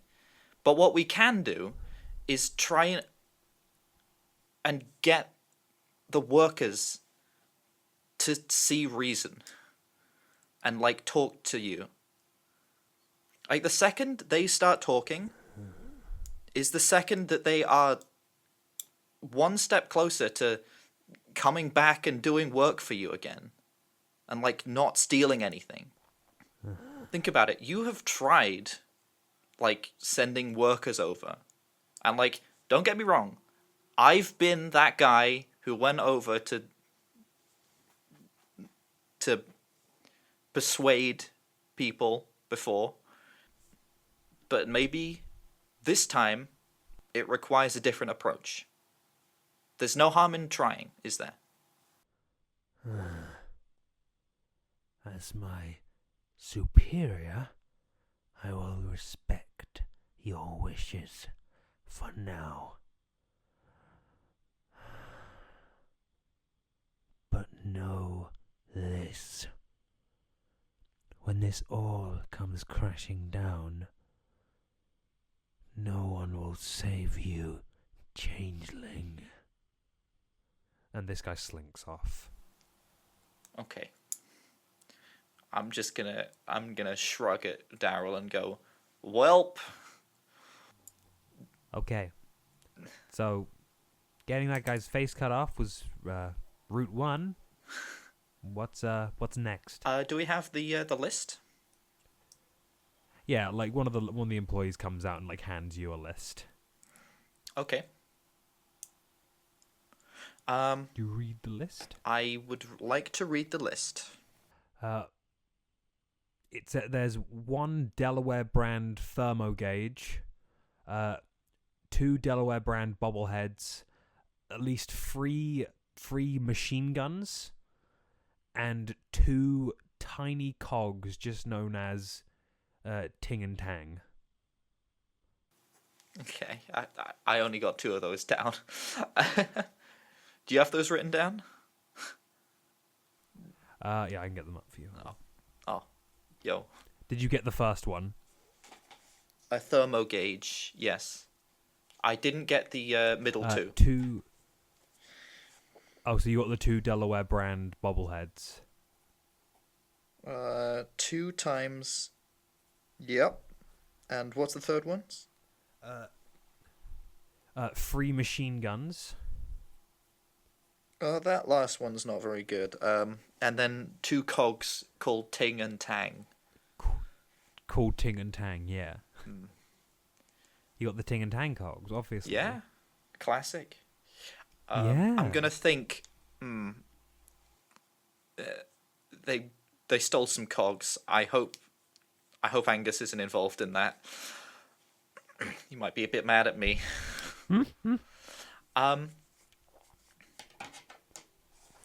Okay. Right, Daryl. Are you ready to go back to the angry workers? Yeah, why not? And be machine gunned? Absolutely. They have 3, you know. Anyway. I know, I read the form. That's pretty so funny. Are you heading back to where the to where the workers are. Yeah, I'm going to head back to where the funny machine guns are. As you sort of walk back, you see that there seems to be like some stuff going on in the sort of main square of Hex. You see some of the like the nuns walking around, looking quite angry. Some of them looking angry, some of them looking more thoughtful. Does this look like the kind of thing that is to do with someone else and not me? I can't tell you that. Oh, I'll ask. Is there anyone I know? No one. There are just various nuns all around.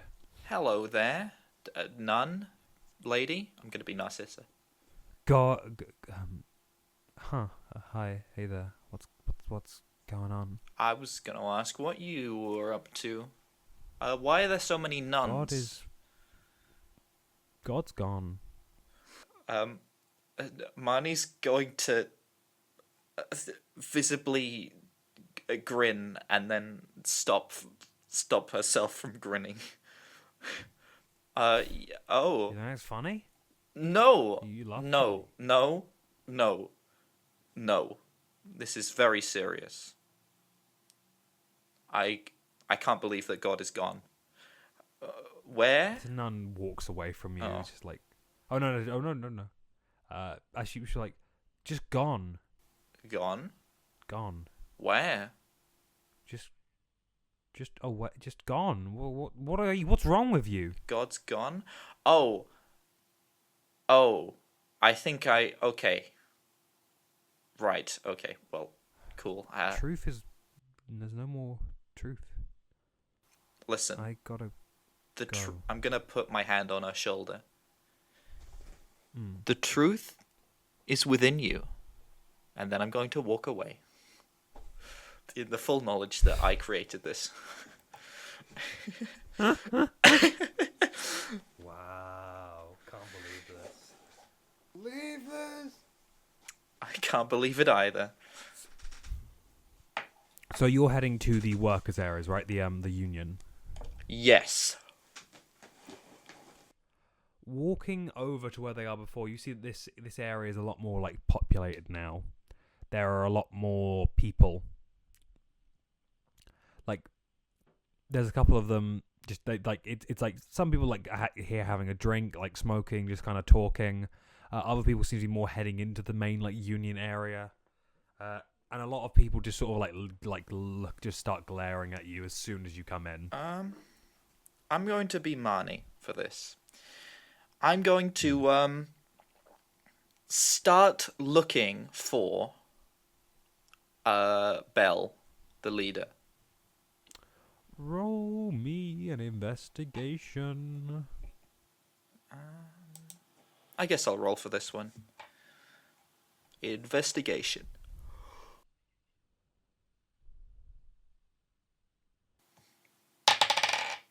$13. Looking around, it's a very packed area, but you do see, you do see Belle, talking to a lady with like blonde hair and quite a long flowing dress on, and they seem to be just having a drink and talking outside, sitting at a little table.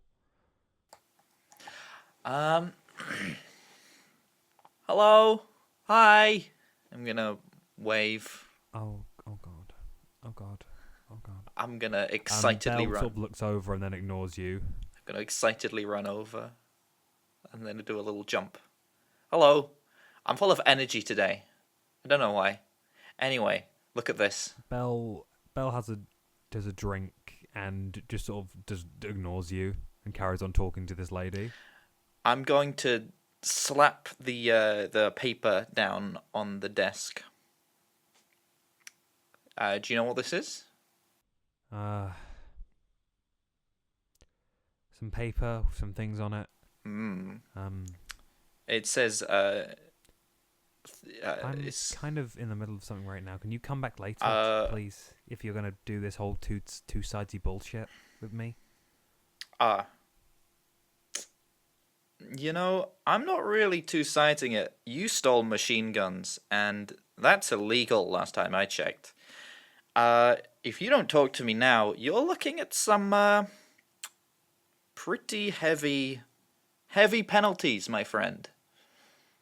You don't even know I have these things on this list. I'm so sorry. Would you like to deny it? Just give me a moment. Belle gets up and walks you around a bit. Okay, listen. Yeah? I'm going to tell you this once. You have no place here. Well, would you like to talk outside? No. You don't understand. Oh, me. yeah? Mm-hmm. I've seen you since the beginning. When you came in, I heard Delaware's stooge was coming in.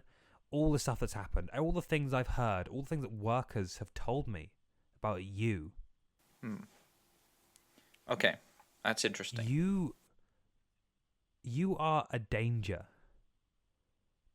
And the fact is, when you're trying to help people, you're even more of a danger. So whatever this is now, I'm begging you to stop. I'm not admitting to anything. So That's quite an interesting thing to say. I've not done anything. Because, are you familiar with the machine that just tore someone's face off? Just when I went there? I tried to get someone to use it, and he didn't look very proficient. I wish someone more proficient had been there, so his face would have been less destroyed. So you force someone to work on a machine they barely know how to use. That's a very, very typical Delaware practice. Good job. I mean, he was the one in charge of the machine. He probably should have known how to use it. That seems a bit like a crime too. I mean, if you don't do anything, Listen, you're both probably... things are going to happen to both of you. Oh, so you're threatening me now. How very refreshing. Mm-hmm. I don't know who took your weapons.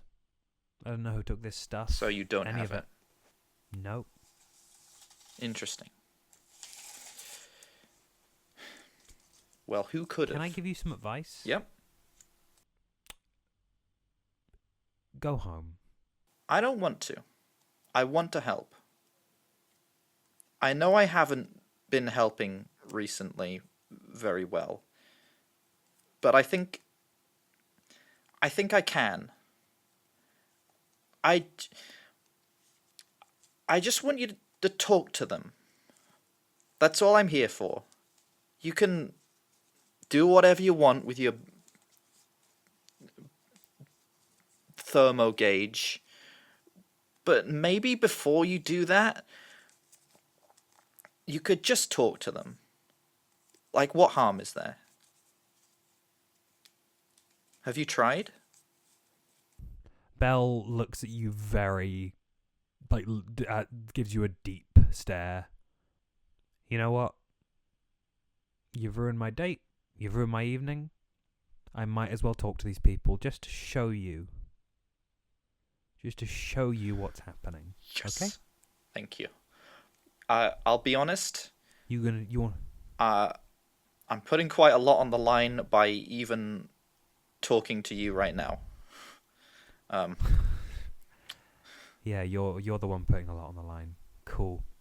And Belle walks off. I didn't say I was the... Wait, hang on. Starts... I didn't say I was the one putting a lot yeah. on the line. I know you are as well. But I am as well. Sorry, continue. You gonna be in when we do this? Yes, hopefully. If you let me. Of course. Whose side of the table are you gonna be on? Well, rectangles tend to have 4 sides. I can probably get my own side. Belle finishes a drink and gathers some of like some workers up. The two people she finds do like kind of look over at you, but she seemingly convinces them. Daryl sort of like comes up beside you, Ulos, and just kind of whispers in your ear. What do you think's gonna happen? Honestly, I don't know. I'm just trying something new, kind of. Worst case scenario, I get fired and then executed. So if you look at it like that, there's a lot to gain, really. You know, Ulos, you interest me a lot. Thank you. I Your shoes interest me. I completely lost my accent. I completely lost my accent there for a moment. Thank you. And if things really do go badly, I'll get you out of it. Okay? Thank you. Although you might find that hard, but thank you. So Daryl sort of walks away from you, going off, like kind of merging in with the crowd. And Belle just kind of whistles you over. Come on. Hello? Yes. Sorry about your date, by the way.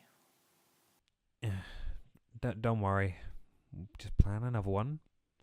If we survive. Yep. You go into the factory with Belle. You see that the manager you talked to initially, not the one who got his face sliced off, like immediately sees you down there and just rushes down, calling some other very like large assistants with him. What is this? Look, they're unarmed. Look Ooh. at them. They're fine. They're here to talk. I told you.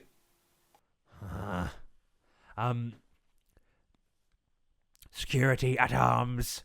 And the two people with him like pull out some machine No, guns. listen. We're here just to talk. That's all. I'm here as an arbiter. You are their representatives, No, then? not me. I'm impartial. She is.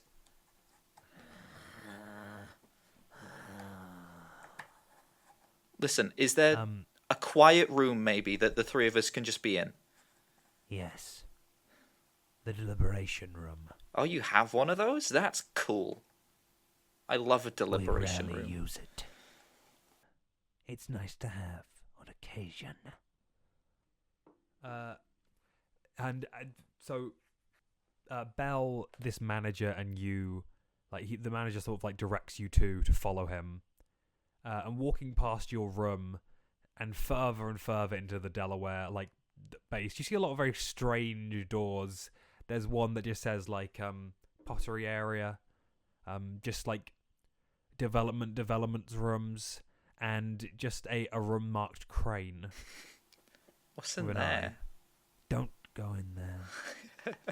That's all we're here to do. Okay. These are our... Mr. Delaware likes to include some more therapeutic measures into his factories, but they are rarely used because our workers are always happy. Whoa. You see Belle does scoff at that. So is that like a fun room that people can go in? People could go in there, but they do not. Why? And I'm going to address that to both of them. Do either of you know? Belle says, it's for show. The whole thing's for show. New employees go in there on their first week.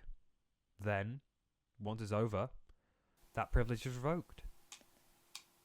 I'm technically not even allowed to be up here. Oh, hang on. I've been in that room one Hang time. on then. No. Let's stop going to the deliberation room. I want to go in the crane room. Let's have this in the crane room. Let's talk in the crane room. Who's up for some cranes? Going into the crane room, you see that it is like an incredibly bare bones, drab room full of boxes, with some like peeling colourful paint and drawings of like cranes on the wall. Whoa. This is so fun! I'm gonna become Yuki and climb up some of the boxes. They're very damp. I'm having a great time. The manager sort of just goes, I need to go and attend to something before we continue. Is that permitted? Only if you tell me Ulos? what it is. I am getting a third party like you have provided for this worker. They are impartial. I guess if you both agree, then sure. I mean, I'm not in charge here.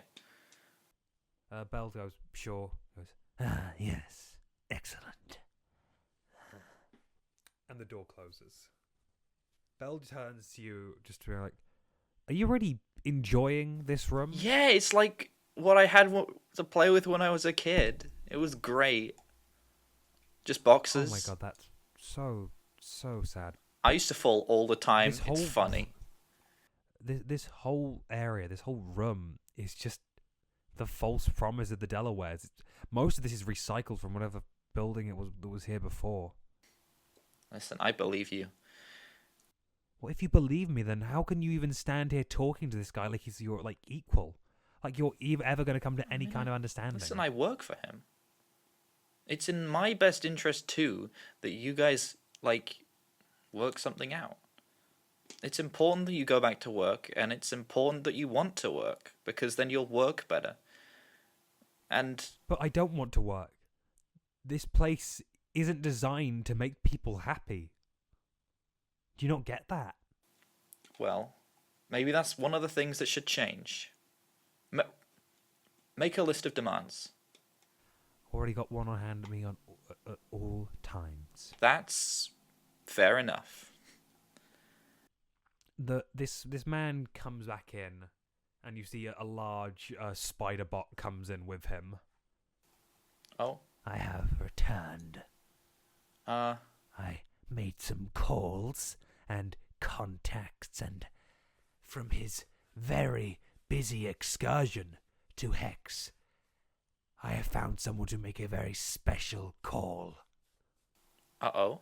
And you see a little crystal opens up in this spider robot's head and projects the silhouette of Francis Delaware.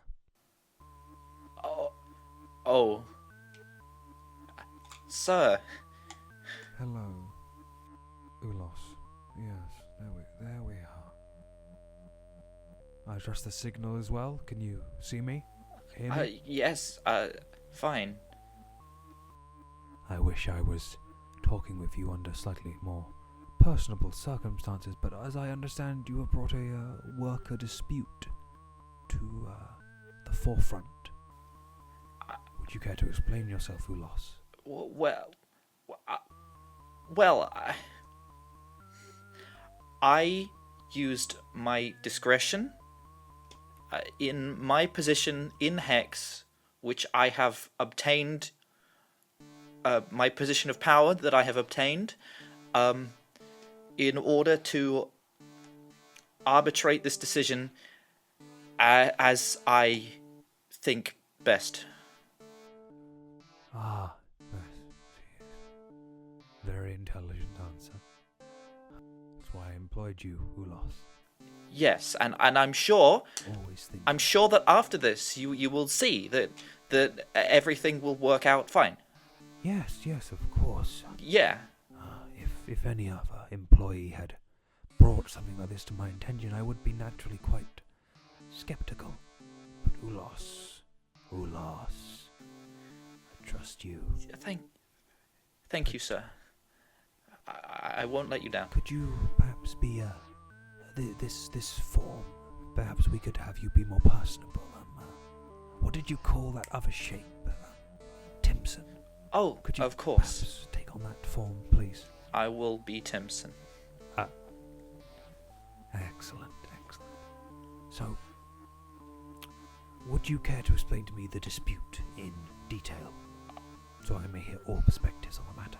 Well, these workers are refusing to come to work, and I have persuaded both parties to talk to each other in and work out a deal thing. The spider starts sort of walks a little bit closer to you, and circles around you.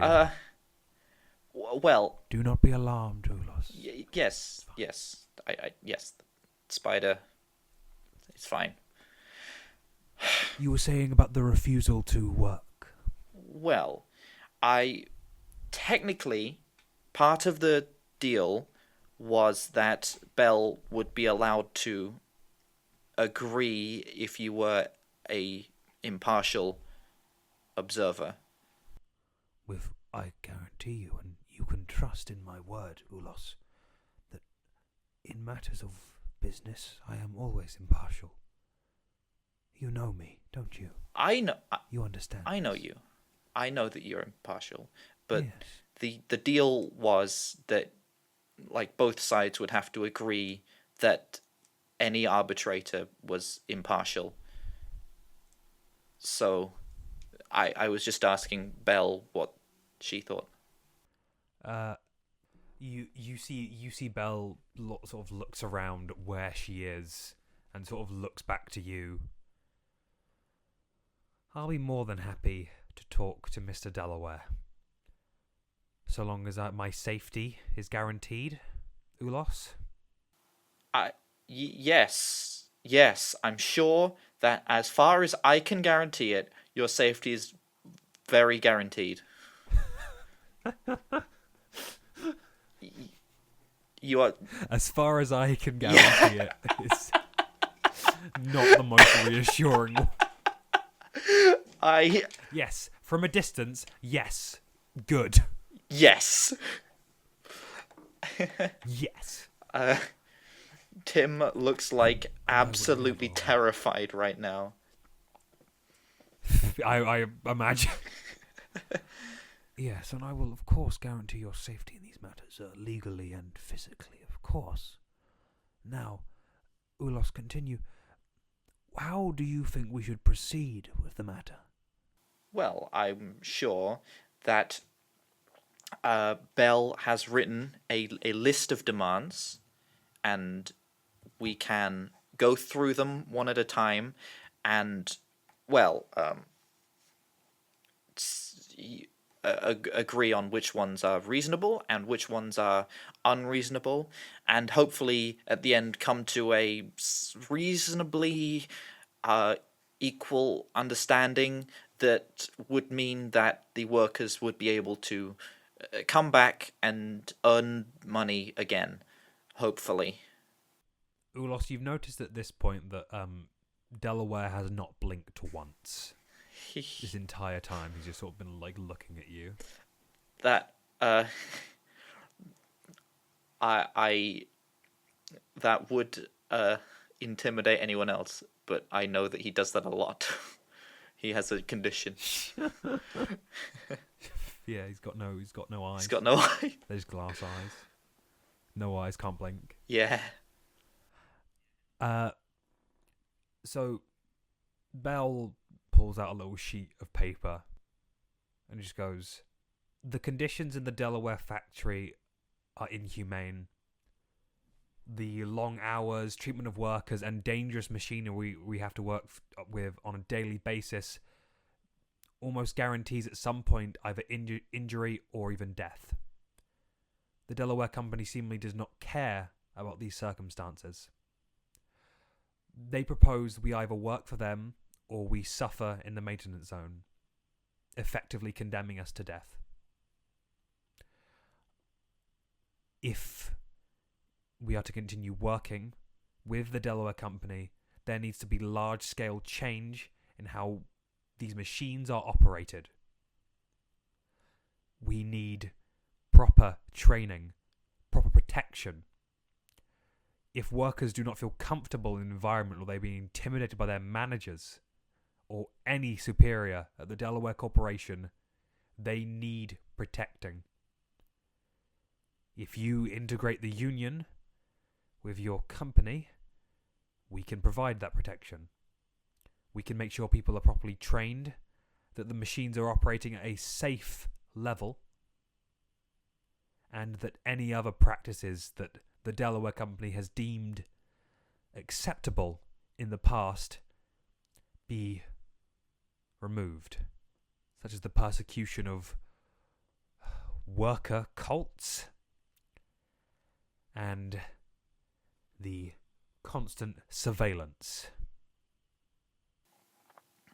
Okay. So, Ulos, what do you think of Miss Bell's demands? well, I think they're quite lofty. But there are some there Yes, yes. that seem more reasonable than they would first appear. For example, I have today just seen someone try and use the machine. The buttons are very badly labeled, not labeled in fact, and the machine is very fast, and where you have to stand on it is like quite close to all of the fast spinny blades of death. I see. I'm sure that without too much expenditure, this machine, for example, could be reworked so that, well, for one thing, we lose less workers, like, while using it. Like, if someone steps in the wrong place, that's a worker that we have to replace, right? You're saying that the design of my factories is inherently unsafe, especially with machinery such as this. Well, Is that what you're saying, Ulos? not inherently unsafe, but the machinery that is being used could be redesigned with more safety in mind. Could be. So it is not a larger issue then, it's more small scale, Yes, is what you're saying. basically, yes. Well then, we can put that on the back burner for now then. That sounds fair. Does that sound fair to you, Ulos? Does that sound fair to you, Bell? No. It doesn't sound No, fair. It doesn't. Oh, so This is a... Ulos, you agree with Miss Bell? Well, this is a dialogue, and Backburner seems not very immediate. This, for example, this factory is currently losing money, so it is it is the company's best interests to get these people back. In my best interests, in fact, as a fellow employee. Ulos, I don't mean to make any judgment, but you seem to be speaking for quite a few people, for someone who is impartial. I'm a mediator Are you here. all right, Ulos? That's what I'm for here. Are things getting a bit stressful for you? Maybe Backburner is not immediate enough. For example, Perhaps. maybe Yes. the worker cult could come back with some new designs. For example. And you would mediate this, presumably? Yes? Yes. Well, Ulos. Can I walk a as bit much closer to as Belle and just sort of I grab her arm a bit?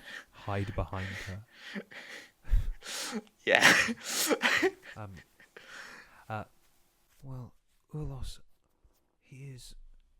I find this all extremely interesting, and I'm very thankful you've brought this to my attention. I really am grateful that you've shown a lot of initiative here. But, like, what would we lose from it? I don't see why every time this comes up... Ulos.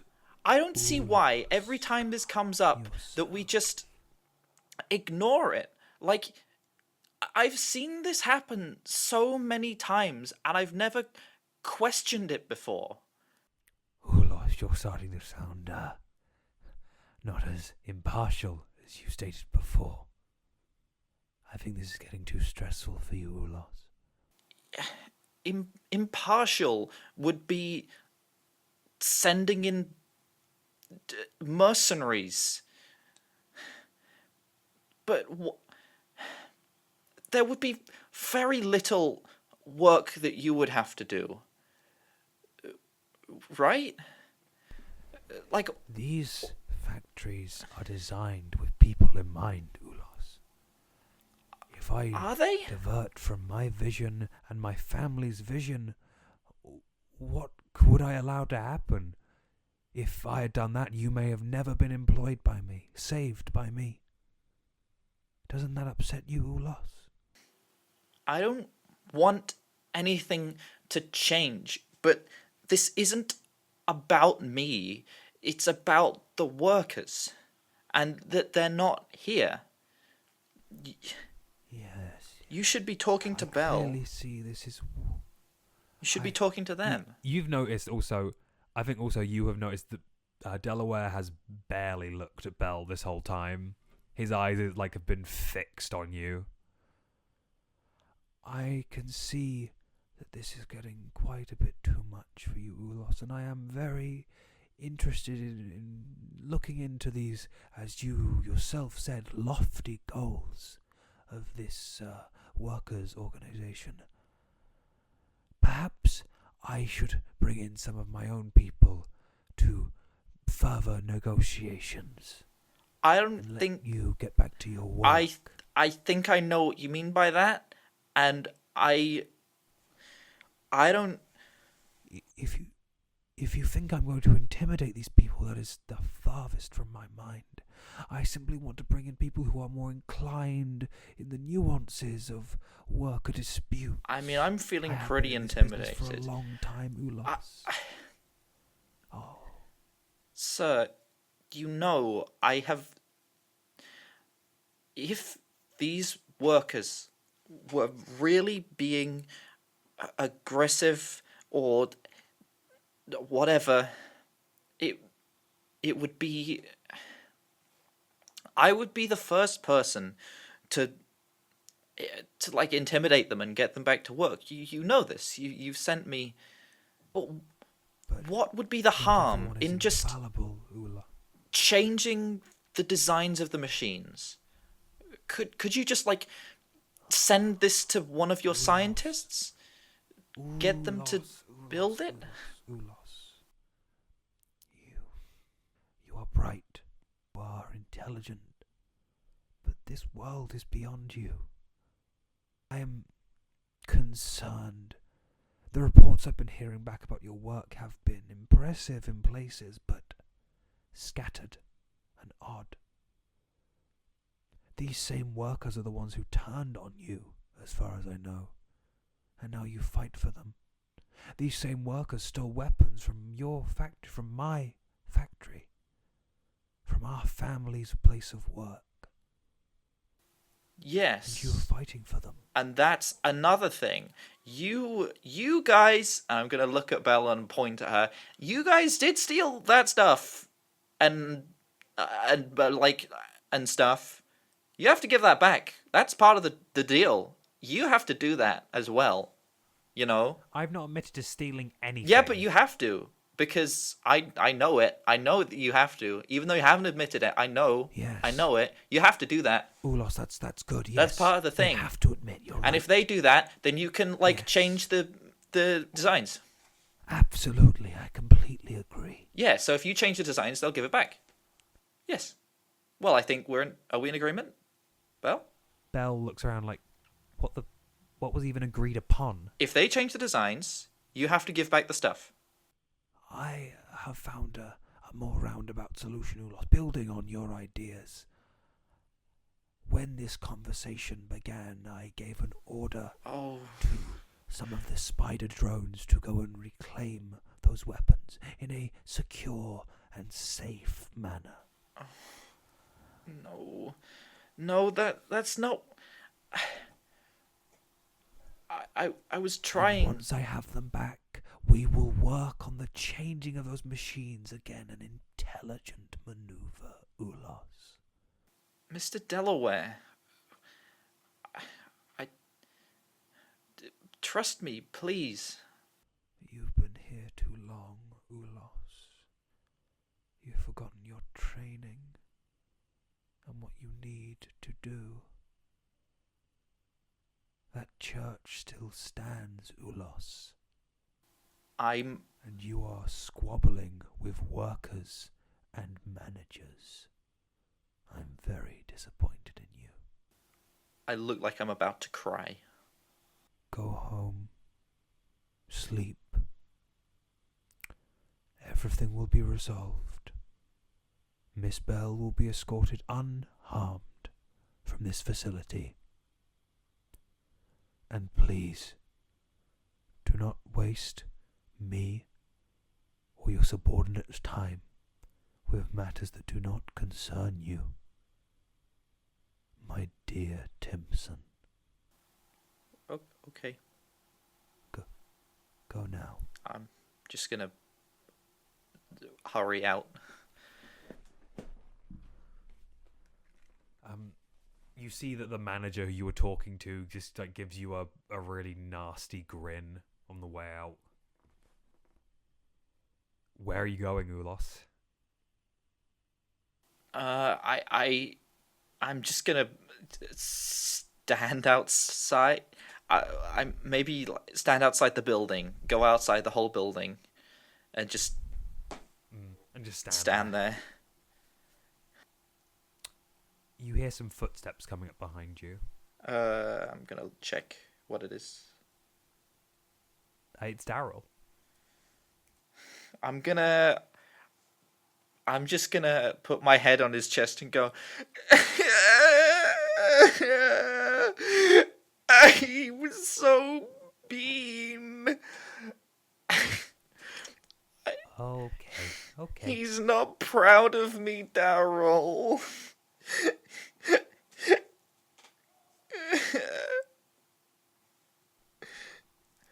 Hey, it's all right. You tried your best. You tried.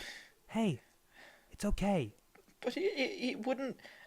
Why wouldn't he listen? Some people aren't inclined to listen, especially people who build stuff like this. But this is happening everywhere. If they continue like this, then there won't be any workers left. Surely they can see. Daryl pulls you up and looks you dead in the eye. Ulos, Morin, Marnie, Timson, Yuki, whatever your name is. Do you care about the workers and the people here? Yeah. Do you want to help them? Yeah, I do. Will you do what needs to be done? I would, but I... Answer me. You would? I don't know. I don't know what needs to be done. But I want to do it. Daryl offers you his hand. Yeah, I'm gonna take his hand. Come with me. Okay. I come with him. He walks you down to a shut, like another valve that leads to a part of the maintenance zone. Head down here with me, okay? You follow? Yes. He takes you down a long ladder. And when you're going down, he goes up to you and says, Ulos, I've been here a long time. I'm probably the oldest cop left. I know that doesn't mean much now, but I've started to figure out how things work. And I've done things to myself that have helped me understand things. But it's not been nice, and it's not been easy. But if you really want to help people and understand what's happening everywhere on floors just like HEX, then I can give it to you. Okay? Okay. You reach the end of this ladder, and you find yourself in a part of the maintenance zone you've never been to before. Can you roll a perception check, please?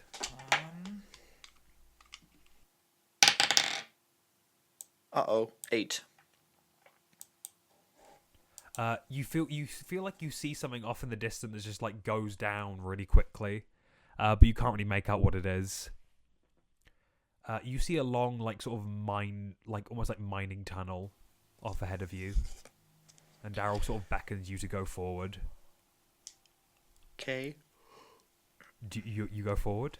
Yes. You come to a large circular room, and you see something, a large pattern carved into the ground. It almost resembles a dartboard in the way it's drawn out. Is this a dartboard?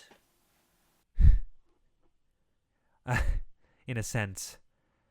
When I found this place originally, I kind of thought that. Ever since then, I've been kind of fascinated by the shape, the pattern. But it's not. Look into it, okay? I look into it. You see in all the various circles and like slits of this thing is a dark liquid. It's goo. The goo monster. I found this place. It's more than that. You've encountered it before then? Yeah. Yes. I threw some ice at it. This stuff. But it got away, right? Yeah.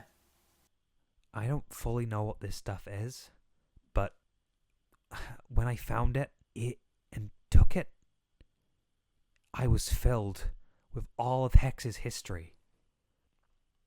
It took me over. I saw its past, its present. I understood. I could see the patterns where things had repeated, where everything new came up. I was connected to the people of a time I didn't even exist in. And it's helped me understand. That's why I barely come around to work anymore. I realized that no good was coming from being there. What's changed now, then?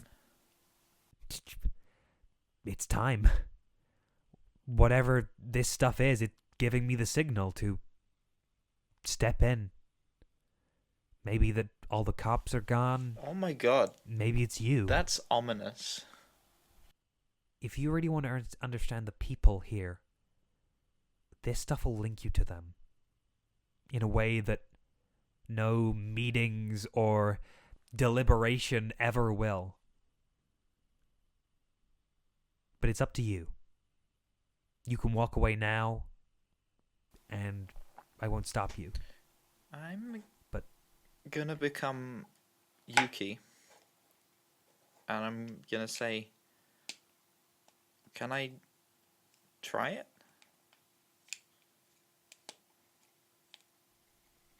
If you want to.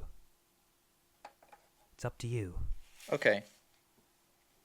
I will. Do you pick some up with your hand and drink it? Oh, yeah. Okay. Yes. You don't have to. Yes. I didn't know if that's what you were doing. A small amount or a big amount? Big amount. Why not? What's the Cool. difference? Why not? Why not? Like, yeah, I was just thinking that it's a scary dark liquid. Even if you're drinking a little bit of it, you're still like, yeah. I mean, Masha did put some milk on her finger and licked it, and that was enough to get the full effects. So I don't think I might as well. With this new liquid. You drink. Yeah. You drink this liquid, and at first you don't really feel much. Like, you just feel fine. In fact, roll me some insight, please. 15. It tastes like the taste of this is like bizarre. There's a flavor to it, but it's nothing you can sort of like relate back to eating anything else, except that the aftertaste does feel like the milk you drank. Oh. Cool. At this point, you feel something heavy over you, Ulos. Pushing down on you. Okay. You see a dark ooze kind of riding over your skin. Daryl? Daryl? Are you okay? Yeah? You see Daryl, like, grabs your hand. It's okay. Look at me. Look at me. It's all right. Just look at me. I've been oozed. You feel like your vision is starting to get covered up by this ooze. You see a vision of a vision. It's a room full of ceramic people. All of these people are the people of HEX who have been and gone. You see your statue, and you see it shatter. Okay. Ulos, you feel your entire form dissolve and then reform. And with that reformation, you can see every single person in HEX. It's hard to focus in on all of them, but you can just naturally see them. And even more strongly, you can sense their emotions, what they're feeling. When you come to your senses, you see that Daryl is gone. And the ooze that was here is also gone. And that feeling that you had of being connected to everyone sort of fades to the back of your mind. But you do get a sense that it's still there. Holy shit. Whoa. That was pretty horrible. Ulos, you see carved into the ground next to you, "Welcome to HEX." Daryl? Can I see very well? Your vision's sort of adjusting. Ulos? Daryl? Ulos? Where are you? You okay? Cool. Oh, I thought you'd mysteriously gone. You. Sorry, I just had to go and get something. Oh. I was worried about you. You seemed to pass out for a while. I mean, I guess that's normal. What happened when you had the stuff? I exploded, and then I saw everyone, and then I came back. I guess. You feel different? Yes. Yes? Yes. Yes, I think so. Probably. Whoa. You ready to help some people? Yeah. I think I am. Yeah. Do you X out of this place? Yes. As you climb out of this place, leaving, like this strange area, leaving with Daryl, climbing up this ladder, you feel nothing. There is an overwhelming sense of nothingness, and even to a degree numbness, just washing over you. And how that feels is up to you. And we are going to end the session there.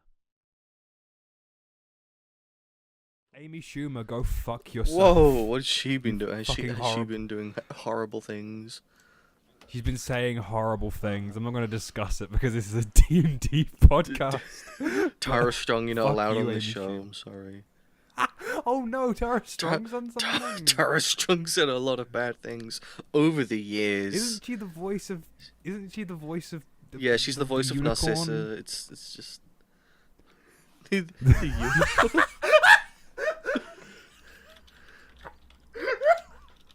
Oh, that's sad. I thought she was mostly normal. No, she's actually really strange. Oh dear. Is it just all voice actors who've been going for like 40 or 10, 20 years? They're just weird. I think it's all voice actors that have been in cartoons.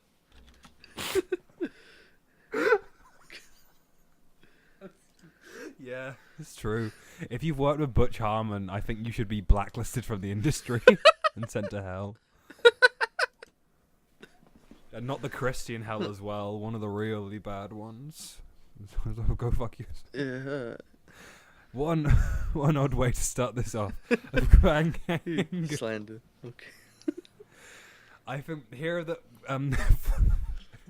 Ben, if you end up editing this one, flash a list of celebrities on screen who we personally think should die. Post their addresses on screen right now. I'll film in front of their house, put in my story, and then take it down and said, no, I didn't dox them. No. Anyway, Ben, you're here all alone. Yeah. We kicked out the other players because we don't like them. Yeah, I don't like them. If because Gwen is around me, so she's here. She's out the campaign. She's not here. Where as is far she? as I know. Where is she? I think might be gone. Gone.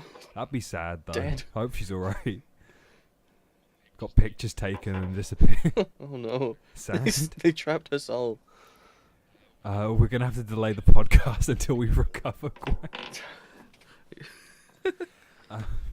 So what happened last time is that you, after surviving everything that happened with Cliff, although Angus doesn't remember that, everything that happens there, Angus went to explore the church a little bit and found behind the piano a secret underground sect segment of the church. You went down there and found quite a large auditorium, like somewhere you would teach a class, like a lot of seats. There were a couple ways off into a library and a couple routes off forward. And you were ranting and talking and complaining about everything that's happened so far, and then a single clap came out, and you said, "Don't do that. Don't do that. Don't do that." And you went off to the library, right? I'm not sure. I went through some doors. I think that was up to you to decide where I ended up. Well, it's up to you. It's up to you now. You can either go forward, or seemingly to the other two entrances that are marked library. I guess I'll go to that library. I'm looking for books and stuff. You go forward, and it's becoming apparent to you that this place is a lot nicer than the top church. While the top half is run down, small rooms, barely any staff. I mean, there's no staff here, as you know. But this place is it's got really high decor. It's similar in design. It's got a lot of marble, similar to the She Who Seeks Truth and Mystery. And as you go down this quite long corridor, you find yourself in a gigantic library, full of books. It dwarfs the library on the top surface immensely. You see that there are a couple candles on a lot of the table and a few books that have been left out that seemingly someone was reading. Oh, are the books that have been left out dusty? No. No. What are their titles? One of them is A History of Our Great Patrons, a collection of the priests of the House of Isaac. Oh, what page was it on? It was on the page about a man called Gallic. Oh. Do you read his page? Absolutely. So you get some information about this man Gallic. He was seemingly the priest before Hordo. Had a wife, family, quite big on tradition, in a bad and good way. I need you to roll me investigation on this page. Yippee. I'll even roll it. 15. So, you see this guy was kind of fixated on making it quite like a place for families. He was very big on family values. He got a little bit obsessed with it as he went on. But the suspicious thing here is that the date for when he would have either died or left the church is nowhere to be seen. It just has when he started, and that's it. Is there a page on Hordo if I flip through the book? Flicking through the book, you do see that there is a page on Hordo. So this is like quite a recent text, and it also it describes when he first joined, who he was, his relationship with She Who Seeks Truth and Mystery, and like sort of working with them. And again, there is no end date to his role as the priest. Are there other pages after that? No more pages after that. Okay, good. It's not too spooky. There's no pages on me. It's what are you doing? What are you gonna? Are you still reading this book? No. You said there was another book. There are so there's that book and just another book on another little work desk. Okay.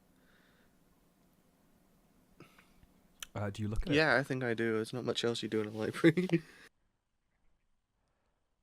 This is a much sort of smaller. It looks like more of a journal than a book. It is marked with a name on the front. Isaac. Oh. What's the latest entry? The latest entry is marked with a strange, some black specks on it. It almost looks like mold. I might be drawing from experience.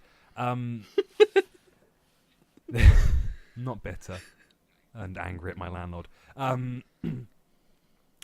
This final entry is just kind of rambling. It doesn't seem to make a lot of sense. It's mainly talking about a black liquid and the future of the church and sustaining the religious order, and it just goes on and on and on, and it's mentioning a bunch of names you don't recognize as people who are all against Isaac. Oh. Could I cross-reference those names with the priest book? Roll me insight. 23. Oh my goodness gracious. Yippee. Hold on, I'm just getting my special hex. Yeah, you're just pulling the script up. I'm just pulling the script up. This is all scripted, by the way. Make sure we have to redo the first line, by the way. Yeah. We're just gonna get some AI on that. So all good. Yeah. Yeah. Cut this out. Cut this out. No, keep this in. What am I to do? Cut. So you're sort of going through the other book again as you are flipping through pages, looking for different names. You do see that none of them have end dates to any of them. But you do find one name that comes up a lot in Isaac's book and at least one time in the priest book. Haley Borton. It's specifically on Isaac's page of the priest book. She's mentioned as assisting with renovations to the church and other matters of HEX and Homeland. But other than that, it doesn't give you a lot of information. Was that the same name of the woman I saw when we were going back to the original timeline? Yes. Does she have a page in the priest? It doesn't really she doesn't seem to be a priest. She seemed to be more either a friend of Isaac or a colleague or both. Okay, I think both these books seem useful. I think I'm gonna slip them in my messenger bag. Wait, this is a library, right? Is it like a library desk? So yeah, I think just looking around this library, there's the huge columns of books, and right near the back there's a very large ornate desk. Does it have one of those stamps where you check the books out with? Yeah, absolutely. Yeah, I'm definitely resting stamping my books to check them out. You stamp your books. You stamp them both. They're now official. You've not stolen these books. You're supporting your local libraries. That's very good of you. As you're doing this, you hear something fall to the floor. Where could I, just generally behind me? Couple feet behind you. Couple feet. Oh, I am whipping around. You see from one of the gigantic bookshelves, a book has fallen to the floor. Is it covered in anything? Nope, just like a plain green book. What does it have a name? Nothing, seemingly nothing. Do you go over to the book?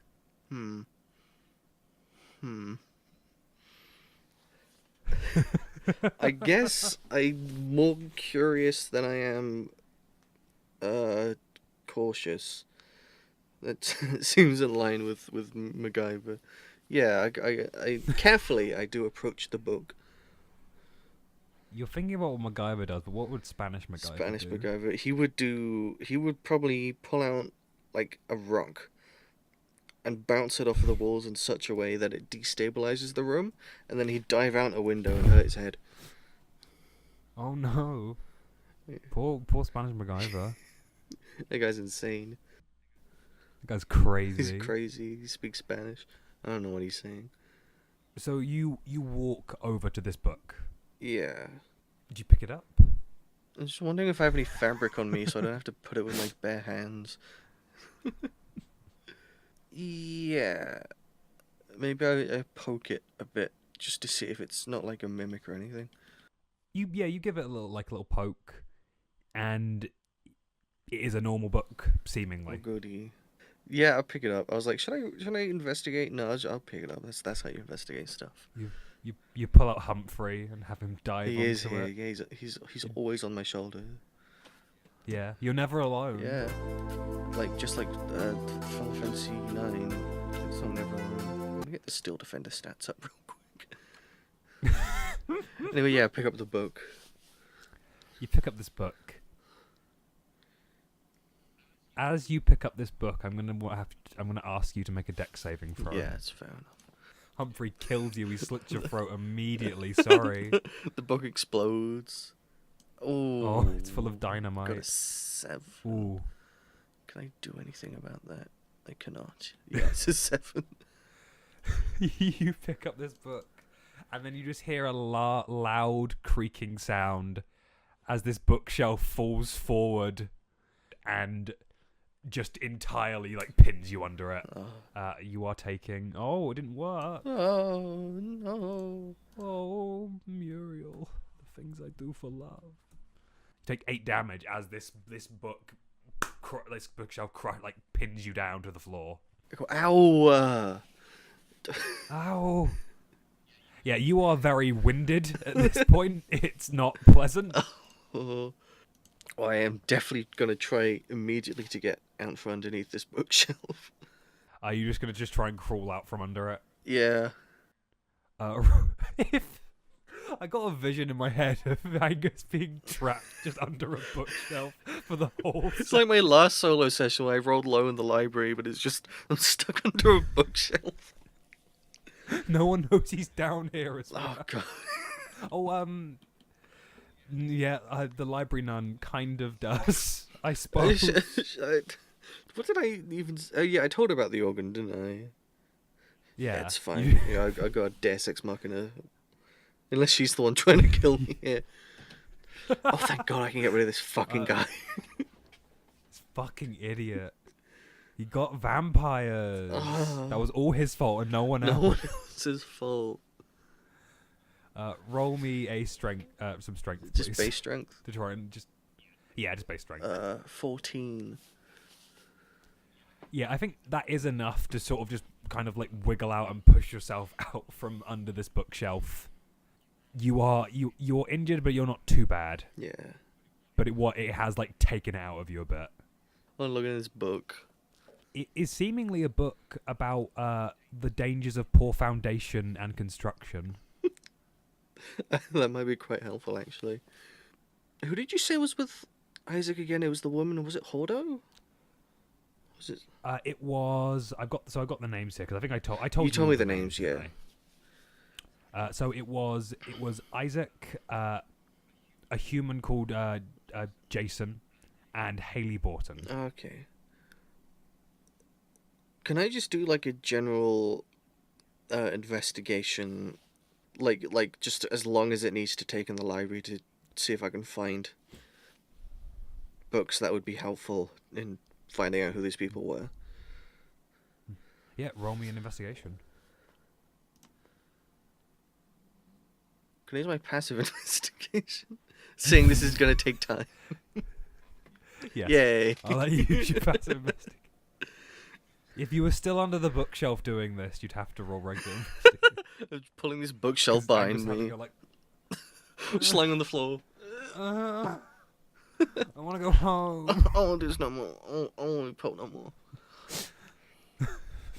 Yeah, what's your passive investigation? I don't need to yeah. ask. Yeah, you fucking look around. I do this. I do that. I think, oh yeah, what's your? It doesn't matter. It doesn't matter at all.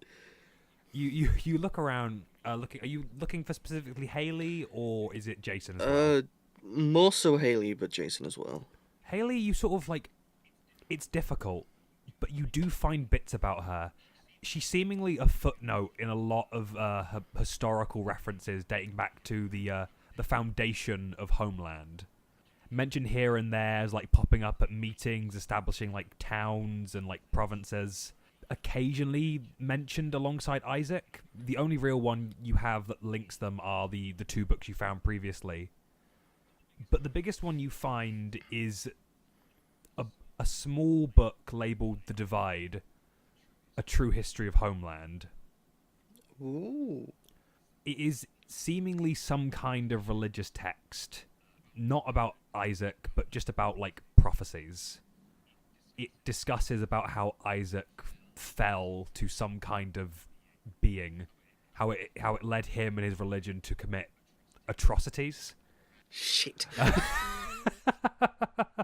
Shit. Fuck! Oh, I'm in charge of an evil religion now.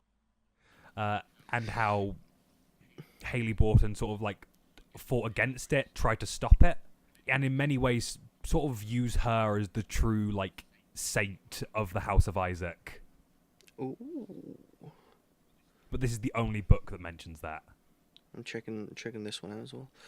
Does the book about poor foundations, is that about like general housing, or is that about Homeland? It's mainly just about like different like constructions.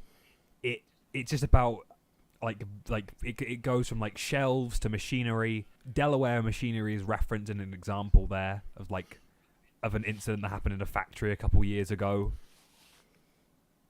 A couple years being to the modern day, or to whenever this book was written? To whenever this book was written. And you don't know if it was specifically HEX, and it might have been anywhere else. Is there like a library office? Behind that desk you saw earlier, you do see another like little door. Yeah, I want to check that out. Do you going into the library office? Yeah. You sure? Yeah. You scared? A little bit. Going into the library office, you see like the walls are littered with notes, all by different people. Some of them make sense, other of them are just scribblings. This office is also really big, and it just seems to go on. I'm in the office that drives you insane. Oh no, Angus is in the back room. Oh no, the back rooms. Are you doing the cool back rooms where there's nothing? You're gonna put some obnoxious, scary monsters in for room attention. What are you talking about? I love the Skin Man, or whatever the fuck he is. That's what every creepypasta does as well. Like, it'll have a strong premise, then it'll be like, oh yeah, Mickey Mouse's head starts bleeding gore and blood. Listen, I fucking... I can't remember what it's called. There was one Mickey Mouse creepypasta where the costumes are spooky, but it's actually quite good. I need to... Sorry.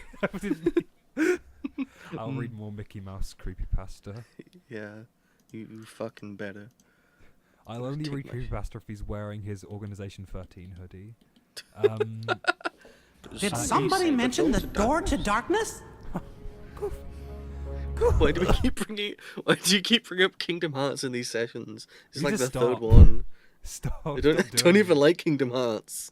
You don't like Anthem, Seeker of Darkness? Anyway, back to the session. You see that there are like a couple desks in here. They're all mostly clear, but they're just resting on top of all these like notes. The desk has a few little like objects in here. There is just an empty glass case on top of one of these desks. Does it have like a little plaque? Is it labelled? You sort of looking down on it, you see that there is a little plaque, but it's been partially rusted over, so it just says NA at the end. So I'm just thinking IRL if I know how to remove rust. Can Angus make some WD-40 maybe? Can you find if you could find the resources? Can I just try and gently scrape it off with my champagne saber? I think that's something that I'm not going to ask you to roll for. You just sort of like, are you doing it quite like delicately, or are you do it quickly? Yeah, putting time into it. You sort of delicately scrape it off, and you see that the text just says, "A gift from Vecna." Would the container be hand-sized perchance? Yes. Oh, goody.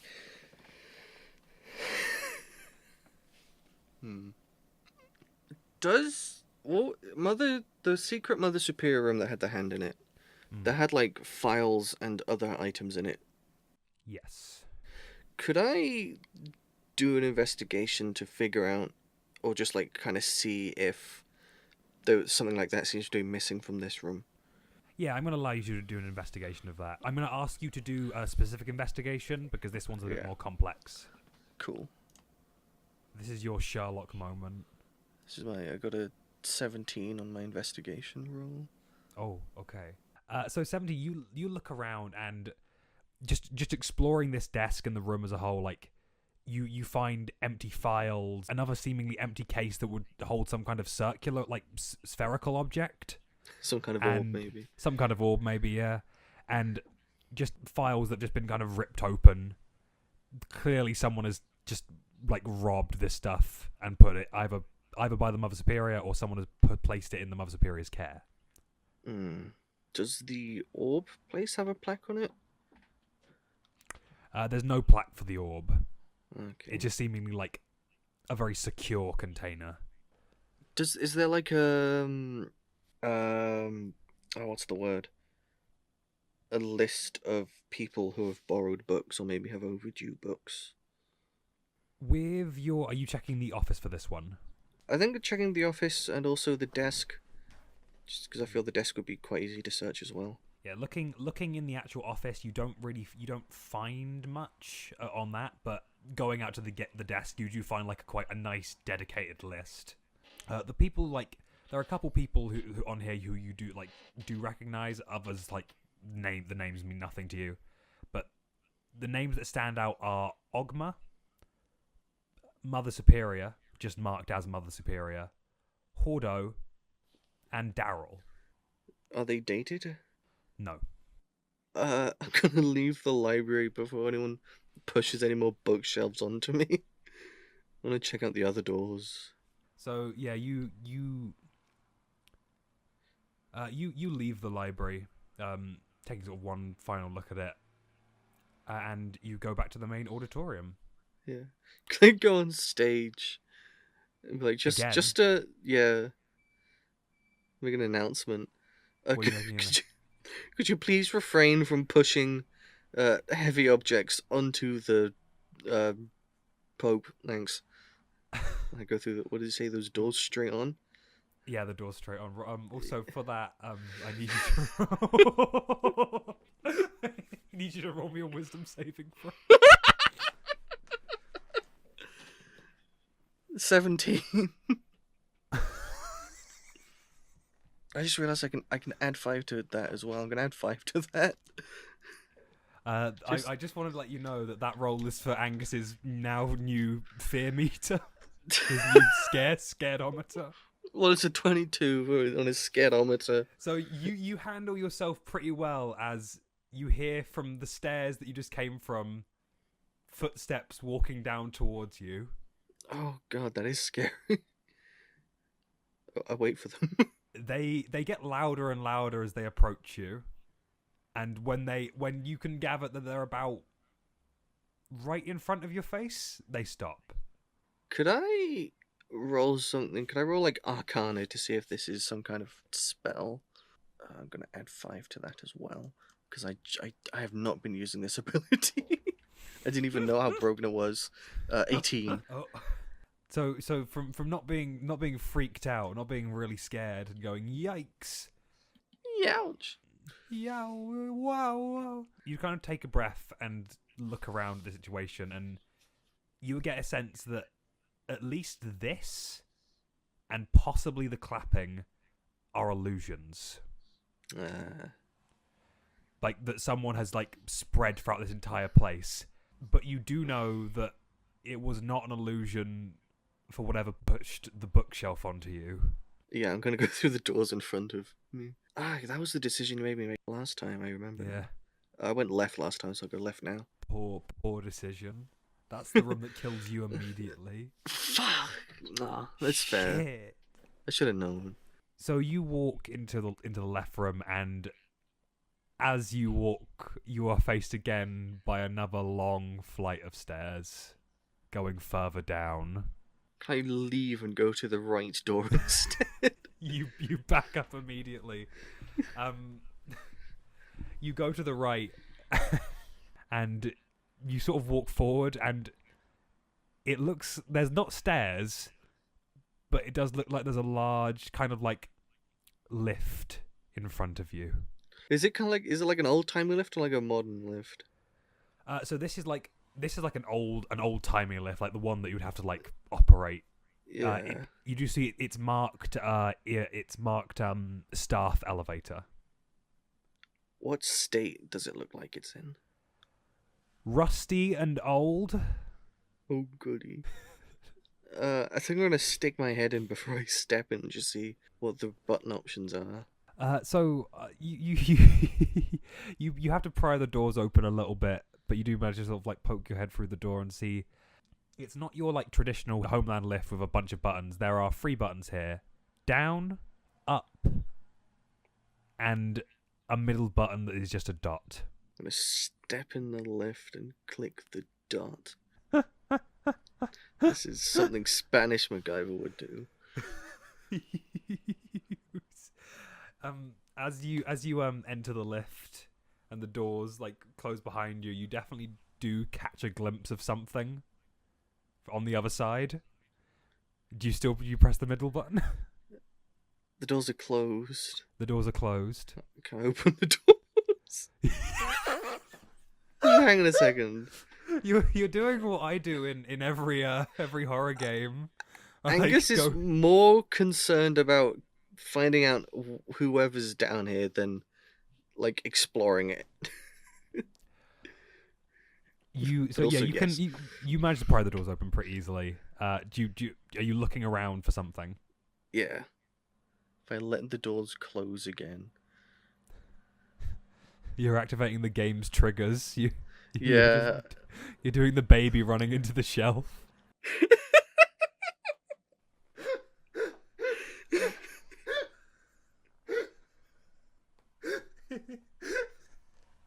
I love the noise it makes because it goes vampire then and then it dissolves.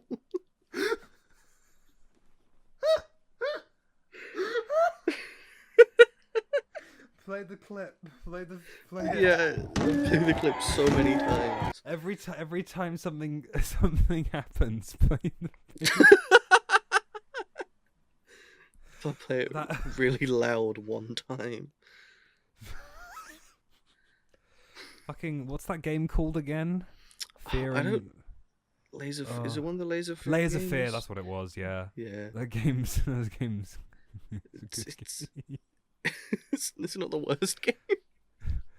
It's got the baby in it, so it's fine. Yeah. So you... This is a serious game. This is scary. This is serious. This is scary. There's ghouls. Oh, I really want Angus to like trigger us like a fucking map trigger now.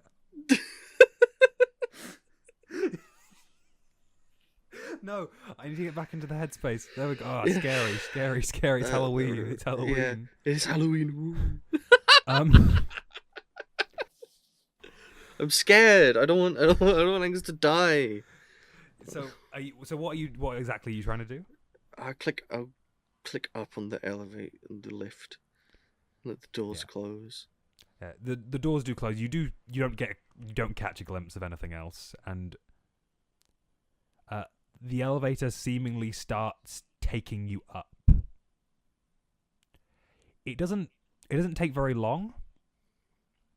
It's quite short, and the doors open to you see like ahead of you like 3 spherical rooms, like connecting into each other with like small doors.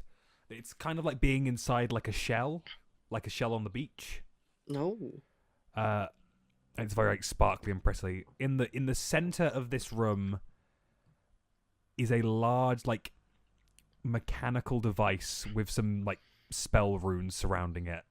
It's seemingly been activated. Can I determine what language the runes might be in? Roll me here. Insight. Oh, goody. That is a natural 1. Whoa. For 7.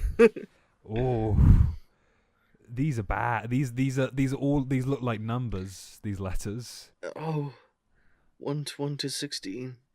1 2 9 2 2 2. Post my phone number on the screen right now. There you go. Done. I don't know. I don't even know your phone number. And as you will not. Okay. Yeah.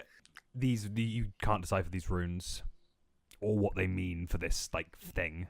Can I try and figure out the use of the mechanical thing, like what it could be, considering I am an artificer? Might be able to determine that. Yeah, in that case, roll me Arcana with advantage. Ooh. I'm gonna add 5 to that. 18 again. You know exactly what this device is after just looking at it for a couple seconds. This device is for summoning. Specifically, it's for summoning creatures from the elemental planes. With your roll, you can sort of figure out that it was seemingly timed to something, like some kind of mechanism. And looking at it, it was sort of turned on almost at the same time you entered this place. Can I turn it off? You can turn it off, but it won't affect what it's already done. Yeah, I still feel like I'd turn it off. You sort of have a look around at this thing, kind of safely, like reaching into it, and just disconnect some of its couplings, and it fully shuts down. Like it just kind of closes in on itself. Goody. Going into the second one, you find it's a long like strip path, and surrounding you is black water. Can I shine my crank torch into the water? I need to figure out if there's a water elemental in there. You shine your light into this stuff, and you see the light sort of creates like an indent in it. It like recoils backwards. Can I stay out of the room and throw my last flashbang into it? Yeah. Angus, you go, and leave the room and toss your flashbang in science. Way, hey. You throw it in there, and you hear just a as this stuff like just like reacts to it and just like starts going up against the walls and climbing it. It seemingly stays in that position as like kind of cleared a large segment of where it used to be. I do suspect I have made this room a slight more dangerous for myself by sticking up on the walls. it is very spread around now, and you see that the gaps, like this wall has a lot more like the gaps in this wall. It does start to like slick into it.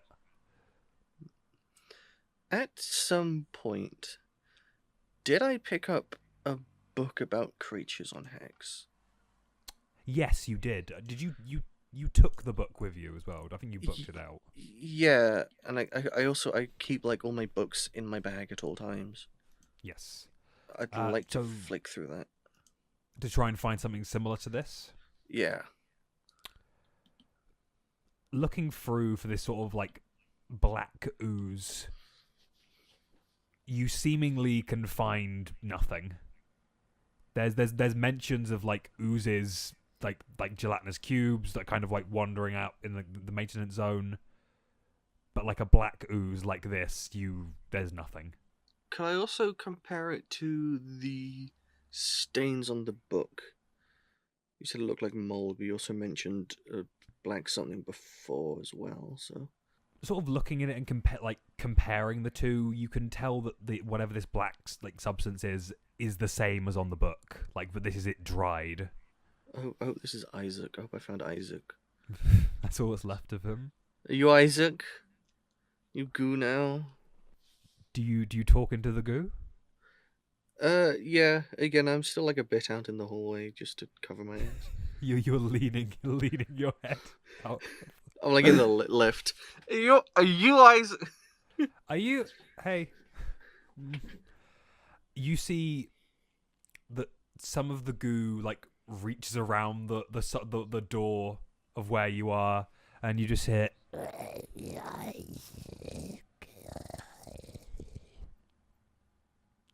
It's quite close to you at this point and just dripping. But it's trying to say something.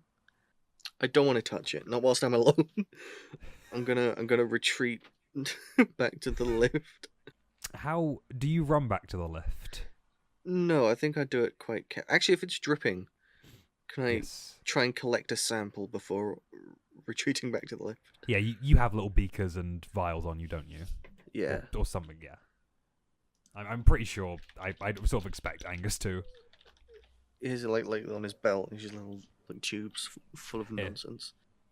You definitely catch a bit of this as it sort of like bloops into the glass. You see that the larger mass of goo sort of like quickly moves towards it a bit more before stopping. Oh yeah, and then I'm definitely just gonna very carefully and slowly go back to the lift. As you take your steps back, you see that the goo sort of moves along the wall with each step and continues to do so. If I move in a different direction, does it follow me still, or is it? It's seemingly like it's almost like when water spreads out, or like a liquid spreads out with a vibration. Oh, but there's something more living in this. And it's just like following your sounds. Maybe I shouldn't have flashbanged it. If I still have pit. If I throw something, I'm gonna throw one of my pittons down the corridor. Yeah, you throw it, and it sort of like just clinks along the floor, and like it immediately just follows along to that. Does it attack it, or is it just following it? It's seemingly a step behind the sound, so it hasn't fully reached it. And now that it's stopped moving, it's not going towards it. Give me a second. I just remembered. Magical tinkering. Touch a tiny non-magical object, and I can. Whenever tapped by a creature, the object emits a recorded message that can be heard up to 10 feet away, no more than 6 seconds long. Oh, I can make it emit a non-verbal sound. It doesn't say for how long. It just says continuously. But could I enchant another one of my pittons to just make I don't know what noises Angus would know. Just kind of like a clanking, and then toss that down the corridor as well. Yes, of course. So doing the same, and like you throw it, and it continues to make a clanking noise, and this goo just starts like vibrating towards it and just washes over it. You see in detail that it starts breaking it down like almost immediately, and then reforms it from itself. That's terrifying. Angus is going to use the opportunity whilst it's doing that to get back in the lift and go down. Yeah, you have moved it far enough that it's not a big threat to you, but you do see as you step back, it does like start moving very slowly towards you. Yeah.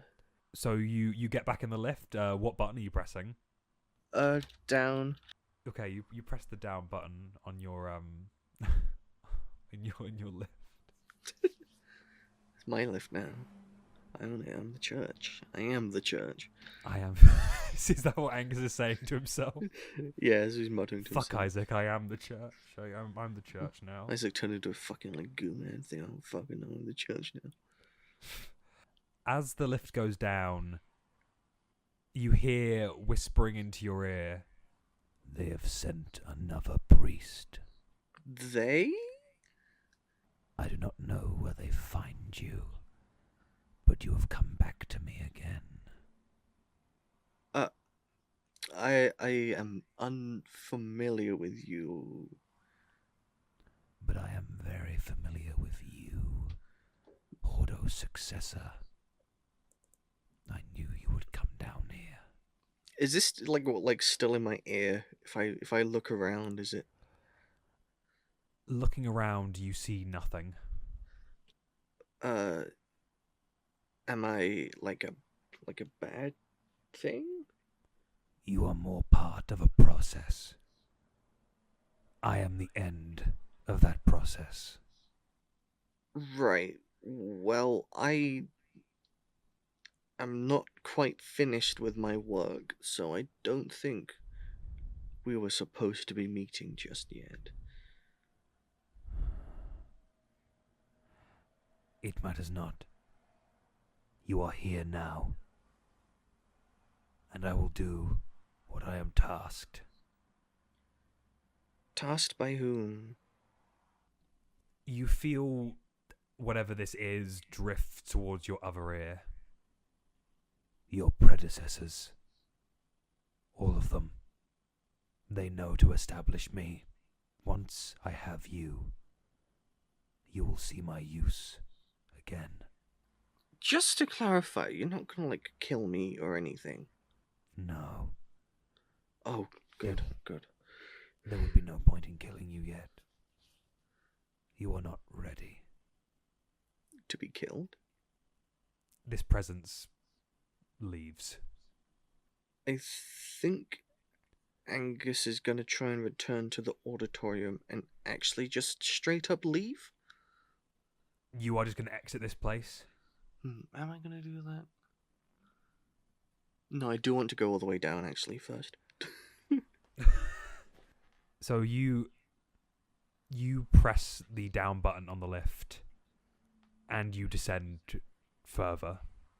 You catch glimpses of things on the way, some parts of the maintenance zone, then what looks like the ruined city of the vampires. Then you go further and further and further to a place that doesn't even seem like it could exist within the structure of Homeland. And you arrive in a cavern. You see a small glowing light at the end of it. What I'm actually thinking about is who Angus is trying to reach out to when he's trying to call out to whatever god he could have that would protect him. If I'm trying to reach out for faith for protection, I think it's going to be Haley he aims for. Roll me religion with advantage. Yippee. 11. When you called out to Isaac, there wasn't much. Even now, there's very little. But you do feel something.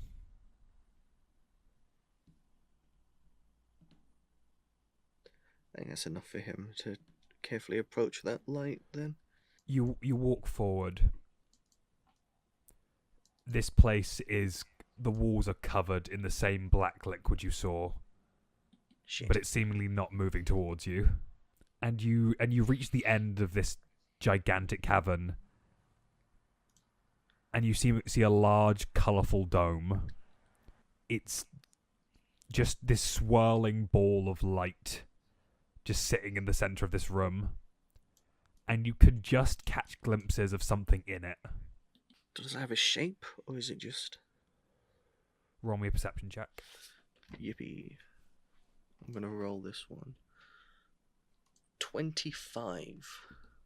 You look into this ball, and you see what is very clearly a rotting corpse.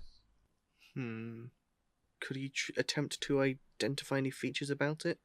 I do understand that it's in a giant glowing ball of various colours. I will ask you, roll me medicine with disadvantage. Goody. Medicine. I have a +6 to that. 21. I'm sorry. I fucked up. Wow. You need to stop rolling in this game. Yeah, I need to. I'll stop going off script. I'm sorry. Can you? Yeah, you're supposed to die in this bit, and you're supposed to play a new character. Yeah, my new character, Ulos 2. He's Ulos, but he's giant.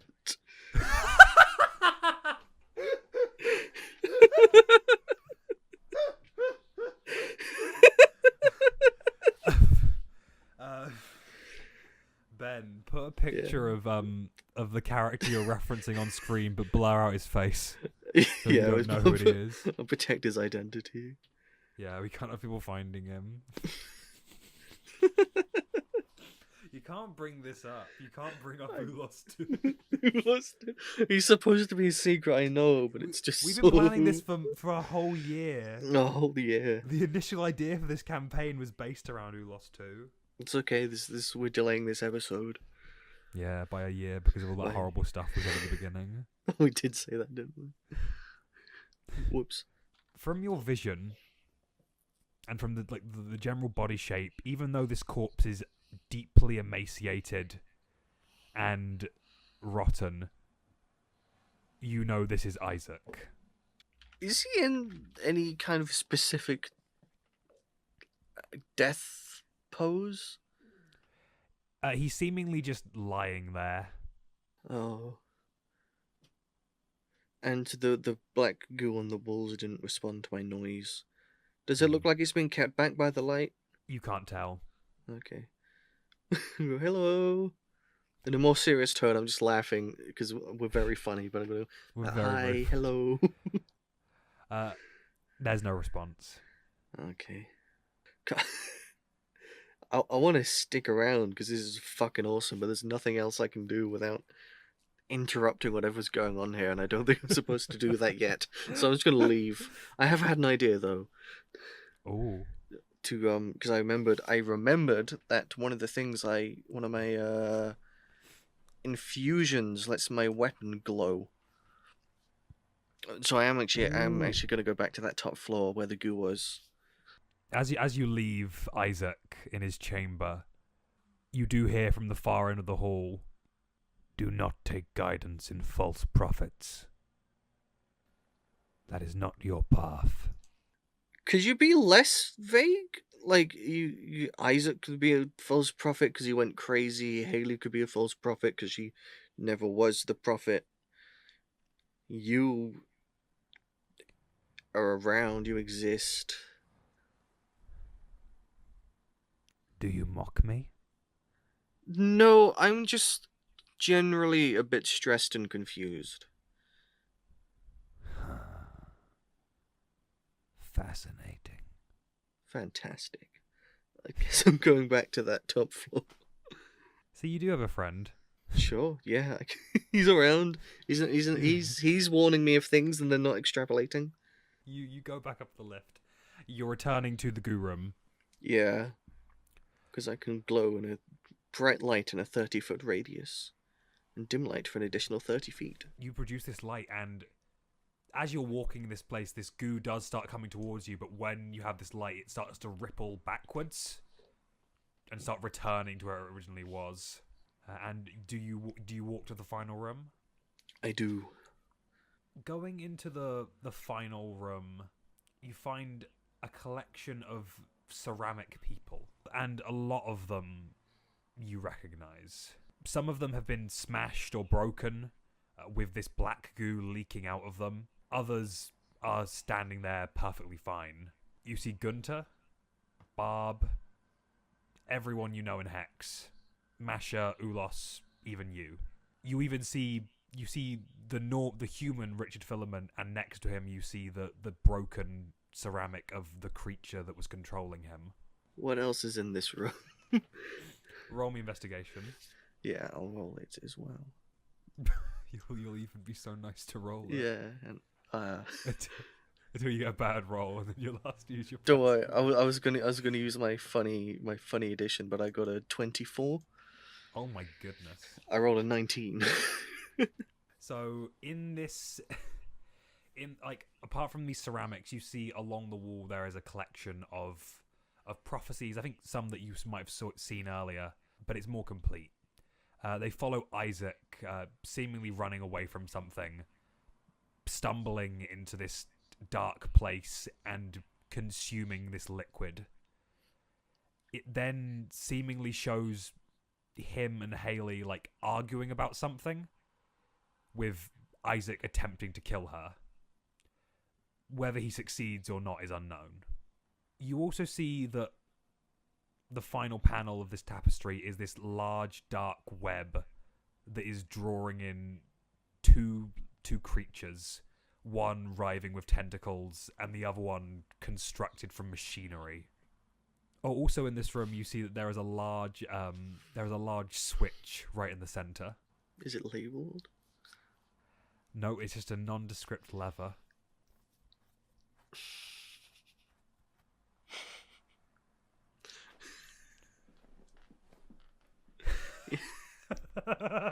You're a motherfucker.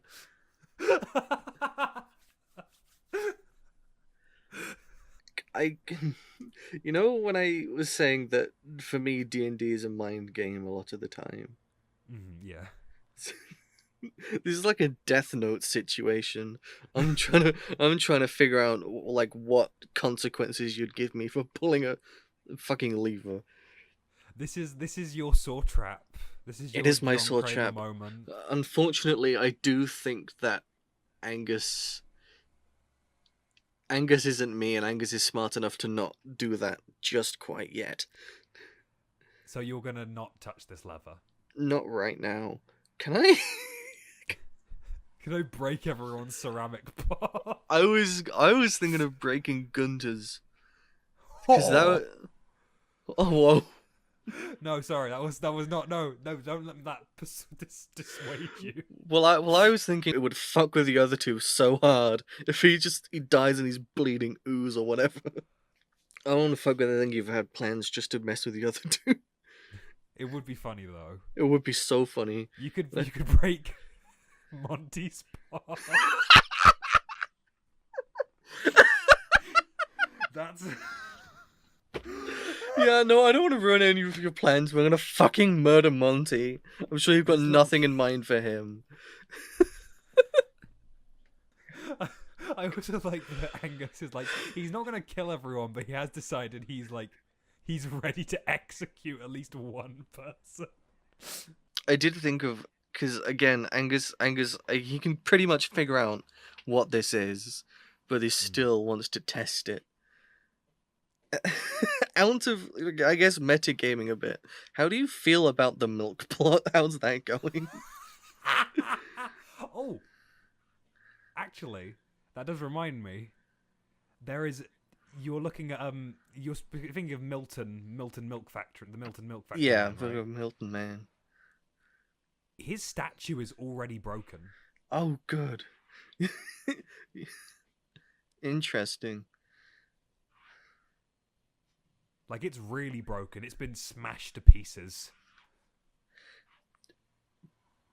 When it's been smashed, does it look like it's been smashed from the inside or the outside? Because I'm assuming the shards would go in different directions. Are there shards? Or are they really just kind of someone's cleaned it up? There are a few. There's a lot of shards around, but it's mainly covered up by this sort of black ooze. For Milton's statue, it looks like someone has smashed it directly. The others with filament, His one has looked like it's broken from the inside. Okay. Good. A good mystery. And the tapestry and a fucking lever. The lever breaks everyone's part. It kills Including- everyone. You say the campaign's done, and you leave the you Done. delete the Discord. I think this is good. I block all of you. How old does the lever look? It looks fairly old and rusted. I just really want to pull it, and you'll be like, yeah. So this big like mech comes out the floor. Are there no other kind of, I guess, mechanics in this room? Oh, are you trying to figure out the lever or just any other stuff? I'm trying to figure out if the lever connects to anything, but I guess any mechanics in general would be helpful. So he will be just looking for. Just looking around. Also, I'm sorry if I've dissuaded you from breaking the statues. Do feel free if you really want to. Do feel free to. Yeah, no, don't tell Matthew, but I'm gonna break the Ulos now. There's no one I could imagine Angus wanting to kill right now. Gunter's a bit of a dick. Gunter's a bit of a dick, but I feel like whatever you can do with him is far funnier than. Is it far funnier than you going to the other two where they find Gunter and he's just dead? They find him like frothing at the mouth. I won't because he remembers the other timeline. If he didn't remember the other timeline, I would have, but he remembers the other timeline, so I'll leave him alone. Also, I've it's strange to me that in a way, Gunter is the most consistent villain who is so far. He's still alive, despite everything. He's still living. Despite everything. Richard Filament has lived a shorter life than fucking Gunter. That's of all awesome. people. Anyway, I think what did you get in your investigation? It was quite high. It was 18, right? Was it My higher? most recent one was a 24. With that, you can sort of like explore the room, and I think you from behind some bricks, you do find what looks like a lot of like machinery. Okay. Is there any way to infer what this is? Okay, I'm gonna need you to roll me Arcana with advantage. 19. You can tell that this machinery is tied to some kind of like full scale like room projector. Ah. Okay. I guess I do pull the lever if I believe it's a projector. You pull the lever and all the lights go out in this room. It's a good thing my sword's glowing. Yeah, you have the one luminance in this room, and lights flash down on Hordo's statue as a projection of him kind of walks out along the wall. Hello. I see you have found this place, and you are either a very clever intruder or you have taken my place as head of the Church of Isaac. Bit of both. Well, if you are truly my successor, I apologize. You clearly did not get the complete job description when you signed up. Oh, he's like talking to me. No, it was kind of a rush thing. It wasn't like planned per se. Well, you have done a far better job than keeping this church safe than I ever could. I have been deceived and fooled, and I leave this as my final gift. If you have made it this far, then you have protected the church. Perhaps even dealt with those who seek to claim it or destroy it, But now you must make a decision. Fuck. By remaining in the church, you have a power in HEX. You have influence. You can protect it. And I trust you'll have others who will help you. But if you stay here, The power that operates within these walls will claim you eventually. It is already twisting around you and those close to you. And it is crafty. It takes many shapes and many forms. And it embodies us all. I am sorry. And the projector goes off. Fuck. Can I pull the lever again? The same projection starts going on again from Hordo. It just says the same thing. You can't Yeah. interact with it. No. No. Angus shakes his... Angus really wishes someone would explain things with words. Angus, It's me. as you stand here and pull the lever a couple more times, maybe, Yeah. you hear in your ear again, What answers do you seek? I just think some context would be nice. You got Isaac's corpse in a glowing ball. You're talking about like false prophets. I barely even know the regular prophets. I missed the induction, and I would like to know what I missed. The path to priestdom is not an easy one, then. I definitely bit off a lot more than I could chew. My decision was rash, but I stand by it. If you regret your decision, then simply leave. We will find another. Who's we? My masters. Wouldn't have anything to do with that spooky dream detective, would you? I need you to roll me insight. I fucking love rolling insight. 15. You feel the air get slightly thinner around you when you say this, and you've definitely struck a nerve. Ooh. You have an ally in us, but we must maintain our own. You could at least, like... You won't tell me your name, I assume you're not going to tell me Master's I doubt you're going to tell me why the corpse of Isaac's in a glowing ball in deep, deep, deep within Homeland. He is being prepared. Oh, good. Is he? And is he the false prophet, or is that someone else? You prayed to Borton. She will offer you no solace. You will take the hand, and you will be ready. And the eye will guide your way. And the two others will die or join you. Oh. Vecna. It will give you the power to truly protect this place and its people. Will it? Shit. What do you mean the eye? What are you talking about? Eye? Is that the orb that my friend keeps touching?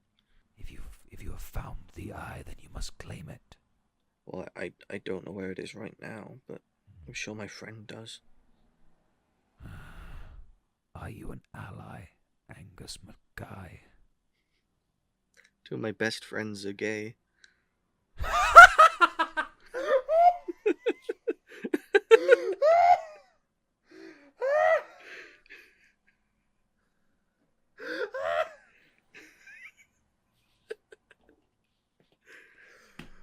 Fucking hell.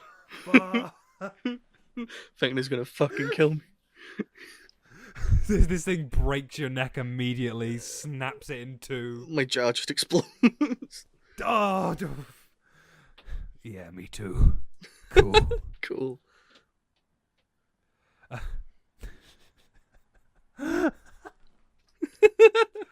Yeah.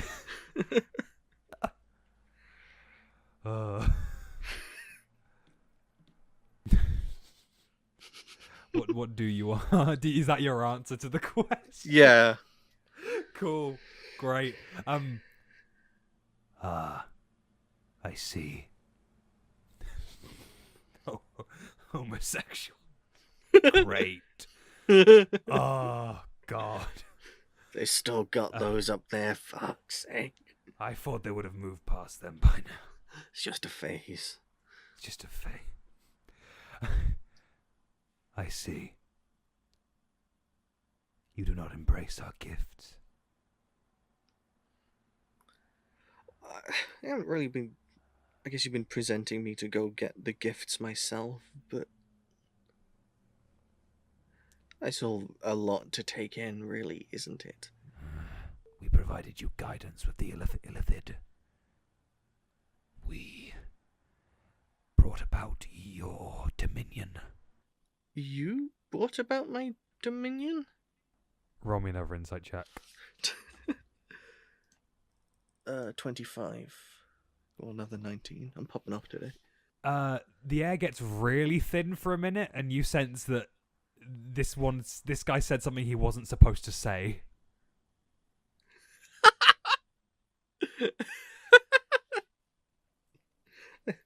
It's gonna giggle a little. Whoa! Was I chosen? What? I thought it was my idea. No, you were not. You sense whatever this is looking around for a moment. You were not chosen. We simply paved the way.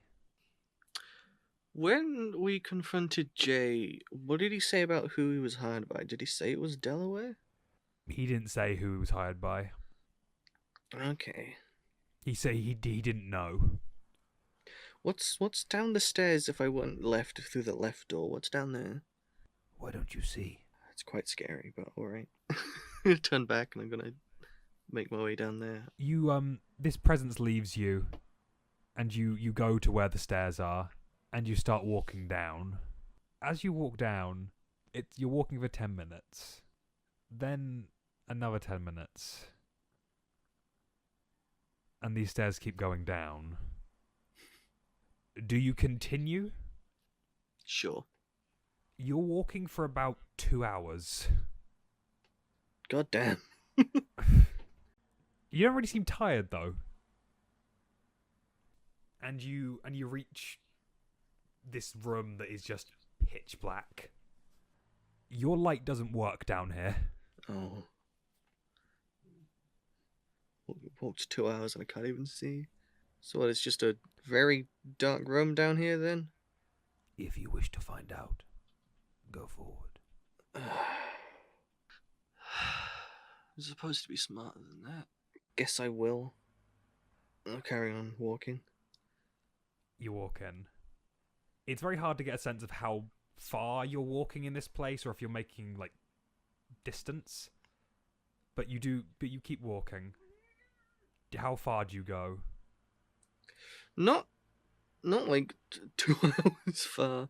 I think if I don't see like quite quick, I'm not like super far because if I don't see anything quickly, I'm not about to get like trying to get ensnared by fucking Vecna. This is Vecna's hidey hole. Is where he is. Yeah. He's gonna punch you. As you walk far, you do see something. What looks like a person kneeling down. I guess I approach them. I'm playing that kind of game today. It's Masha. Fantastic. She's seemingly just facing forward, and it looks like she's listening to someone else talking. Again, I can't hear anything. You can't hear anything. What were you thinking of doing? Hello. Because when we left off, she was like trancing, wasn't she? Yeah. If I'm like in her trance, is she corporeal? You don't know. Oh, can I touch her shoulder? Yeah, you touch her shoulder, and she's definitely there. You see her flinch a little bit, and then just like come back to like this conversation that she's in. What a spooky fucking room under the church, Masha.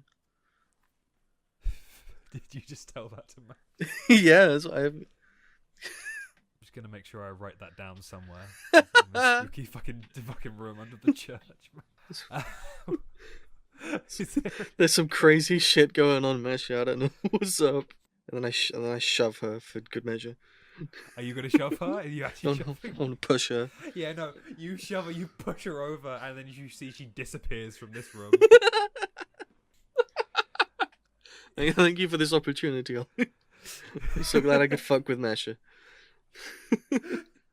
Oh look, there's Ulos over there. Oh, Oh, I kick him with in a the gun head. right next to you. Oh, where'd this gun come from? Is that all to the room? Is it still just a void? Still just avoid, unless you want to go further. I'll walk for less time than I did the first time, just to see, and then I'll leave. Walking further, it is the air is just getting kind of thick. It's getting uncomfortable to actually breathe in this room. Yeah, okay, I'm leaving. Is there like a voice? Can I avoid the 2-hour walk? You wish to avoid taking the path? Oh, is that what it is? Where does the path go? Up. You took the path down. Yeah, but like, what is this? This. Well, You sense a bit of indecision from this voice. I will be honest with you, priest. I do not know. This isn't yours? This isn't part of my master's design. I simply watch over what is here. The forces that control this place, I don't communicate with them very often. When you do communicate them, is it like hostile? Is it like a friendly, like, you know how you like have like office friends, and when you add the work with them, then it's like fine, but outside of work, you never see them ever. I believe it's more like office friends, as you describe. Yeah, okay. I communicate with whoever is my master. And that changes? Yes. Once it was Isaac.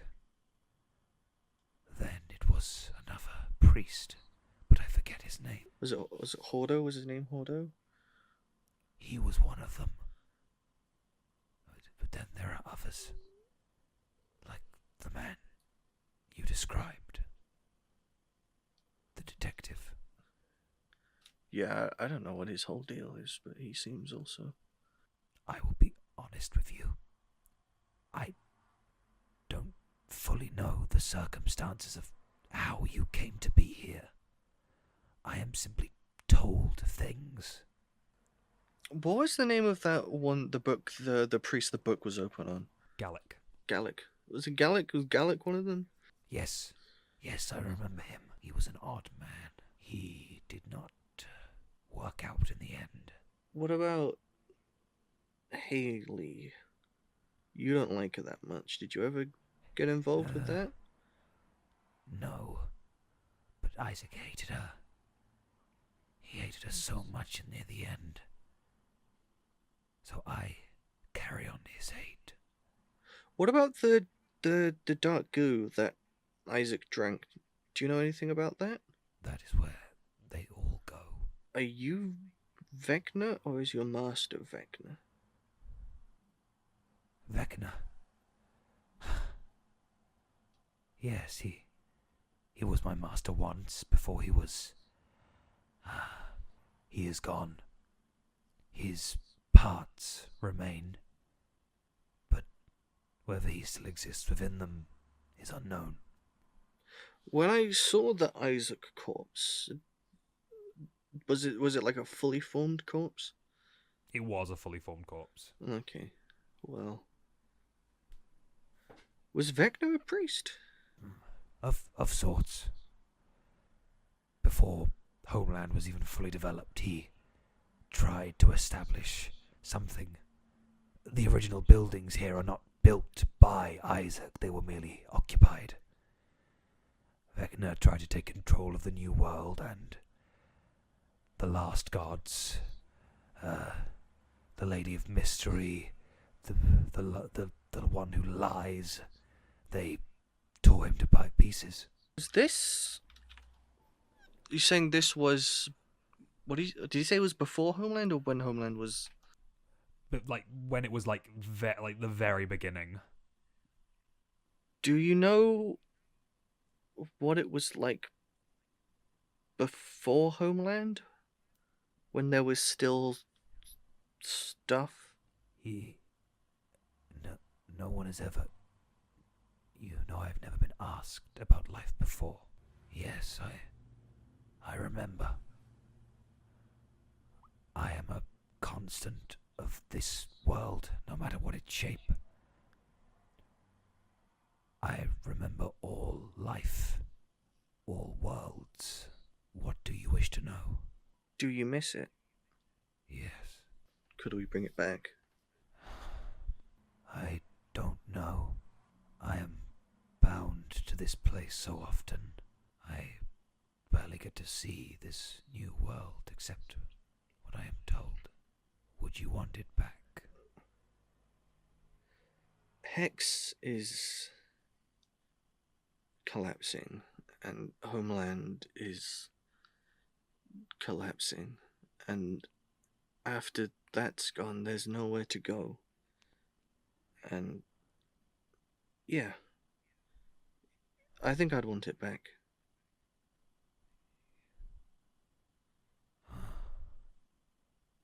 You are different from the other priests I have encountered. You are not muddied by greed and power. But if you believe you could restore the world, then do so. But know this, you truly must give your body and your life to it before the creatures of this place, that ooze, that man in the factory, and those illithids, before they tear you apart, before they tear everyone apart. You seem to be bound to priests, but if I'm the current priest and you're not bound to me, then who are you bound to? Who is your master? Why isn't it me? You see that, like, the air gets really thin for a moment, almost like that you can't, like, breathe. But you sense that this thing is thinking, trying to remember something, but it's struggling. Hordo was being prepared. Whoever was talking to me, or it would be human or not, was telling me that Hordo would either be ready or he would be useless. Someone deemed him useless and wanted to start again. He was my master. But now so many speak to me, and they all want one thing.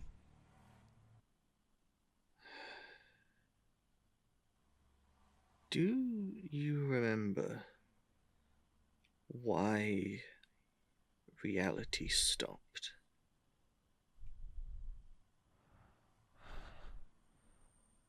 I am sorry.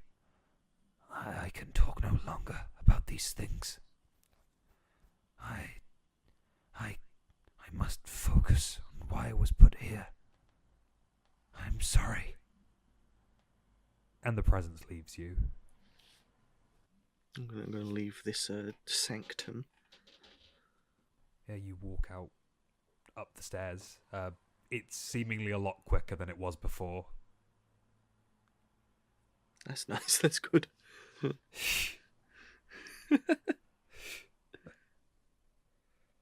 What is Angus doing? He's going straight where I sufficiently fucked with Masha, so I don't need to give her that box anymore. I'm going straight to Mother Superior. Oh, hang on 1 second. Before that, I am going to go find Vanessa.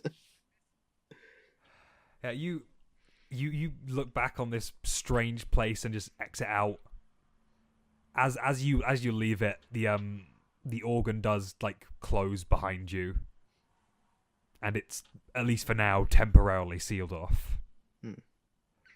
You see Vanessa is sitting in one of the pews, just kind of looking really worried. Oh god! It's Oh been my like god! 6 Oh my hours. god! Oh, Oh my god! hi. Have you been waiting for me this whole time? Yeah. Oh god, I'm giving you a raise. I thought you were dead. No, walk with me. Okay. What? Okay.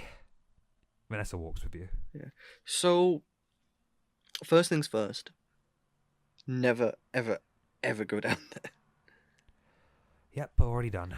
Yeah. I'm just gonna quickly think. Does Angus recall any times where the air would have felt heavy, as if something were around him, like that presence? No. Or does he feel like he's safe out here? He's safe out here. Okay. Down there, so there's like this big auditorium. It was a church. It was an auditorium, but it's like a university auditorium, and it was all made of marble, like the She Who Seeks Truth and Mystery. Oh, hang on to that. That's something I need to tell you about that as well. They had a library. I found Isaac's journal. I had a bookcase dropped on me. I found a list of people who'd taken books out of this secret hidden library. There was this lift that went into this room. There's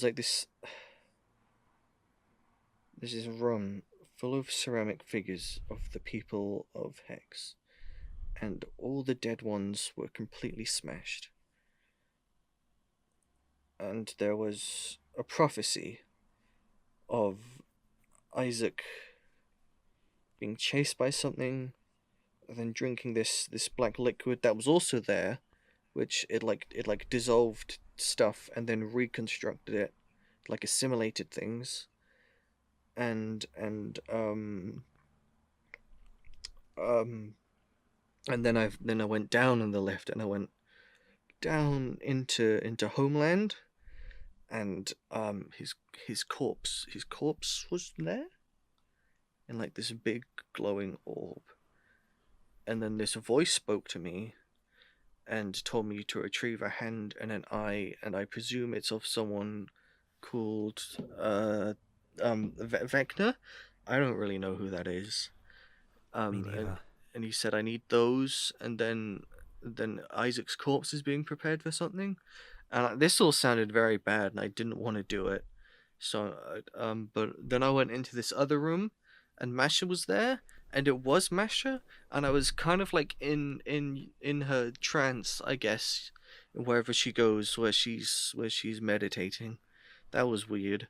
I'll have to talk to her about that later. I think Angus is like sweating.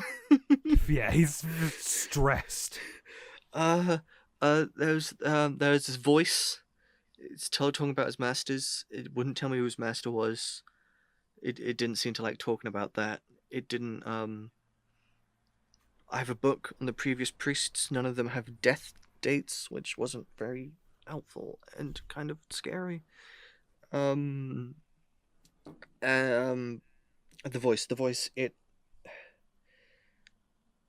It knew what it was like before everything went. It transfers between masters. Its previous masters have been the bishops and the people in charge of the church, but something deemed Hordo unworthy, and they killed him. And I'm not its master, even though I'm in charge now. Something else is, and I didn't like it. Shit. I just work in the library. Why? Oh, I'm so sorry. I really am sorry that you were the only person around that day. I highly doubt you would be as involved as you are if you weren't. Ah, well, I'm involved now, so I might as well live and let live. Thank you. Also,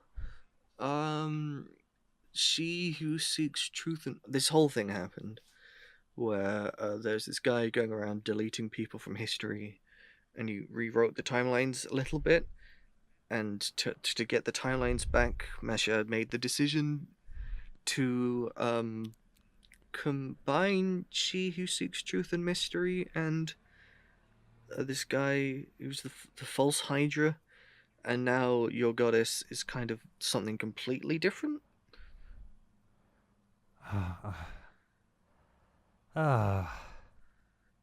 But something Cool. tells me you were more agnostic anyway. Yeah. Spiritually drifting a little bit. Probably drifted a whole lot more now. Tell me Knowing about that. it. What are we going to do? But any of this? Do you want a drink? Yep. I'd love a drink. I'm gonna go to the bar then. You and Vanessa start just walking off to the bar to go get a deserved drink after the weird nightmare you've experienced. And Angus, as you're walking, you do feel the sense that there is something hanging over you.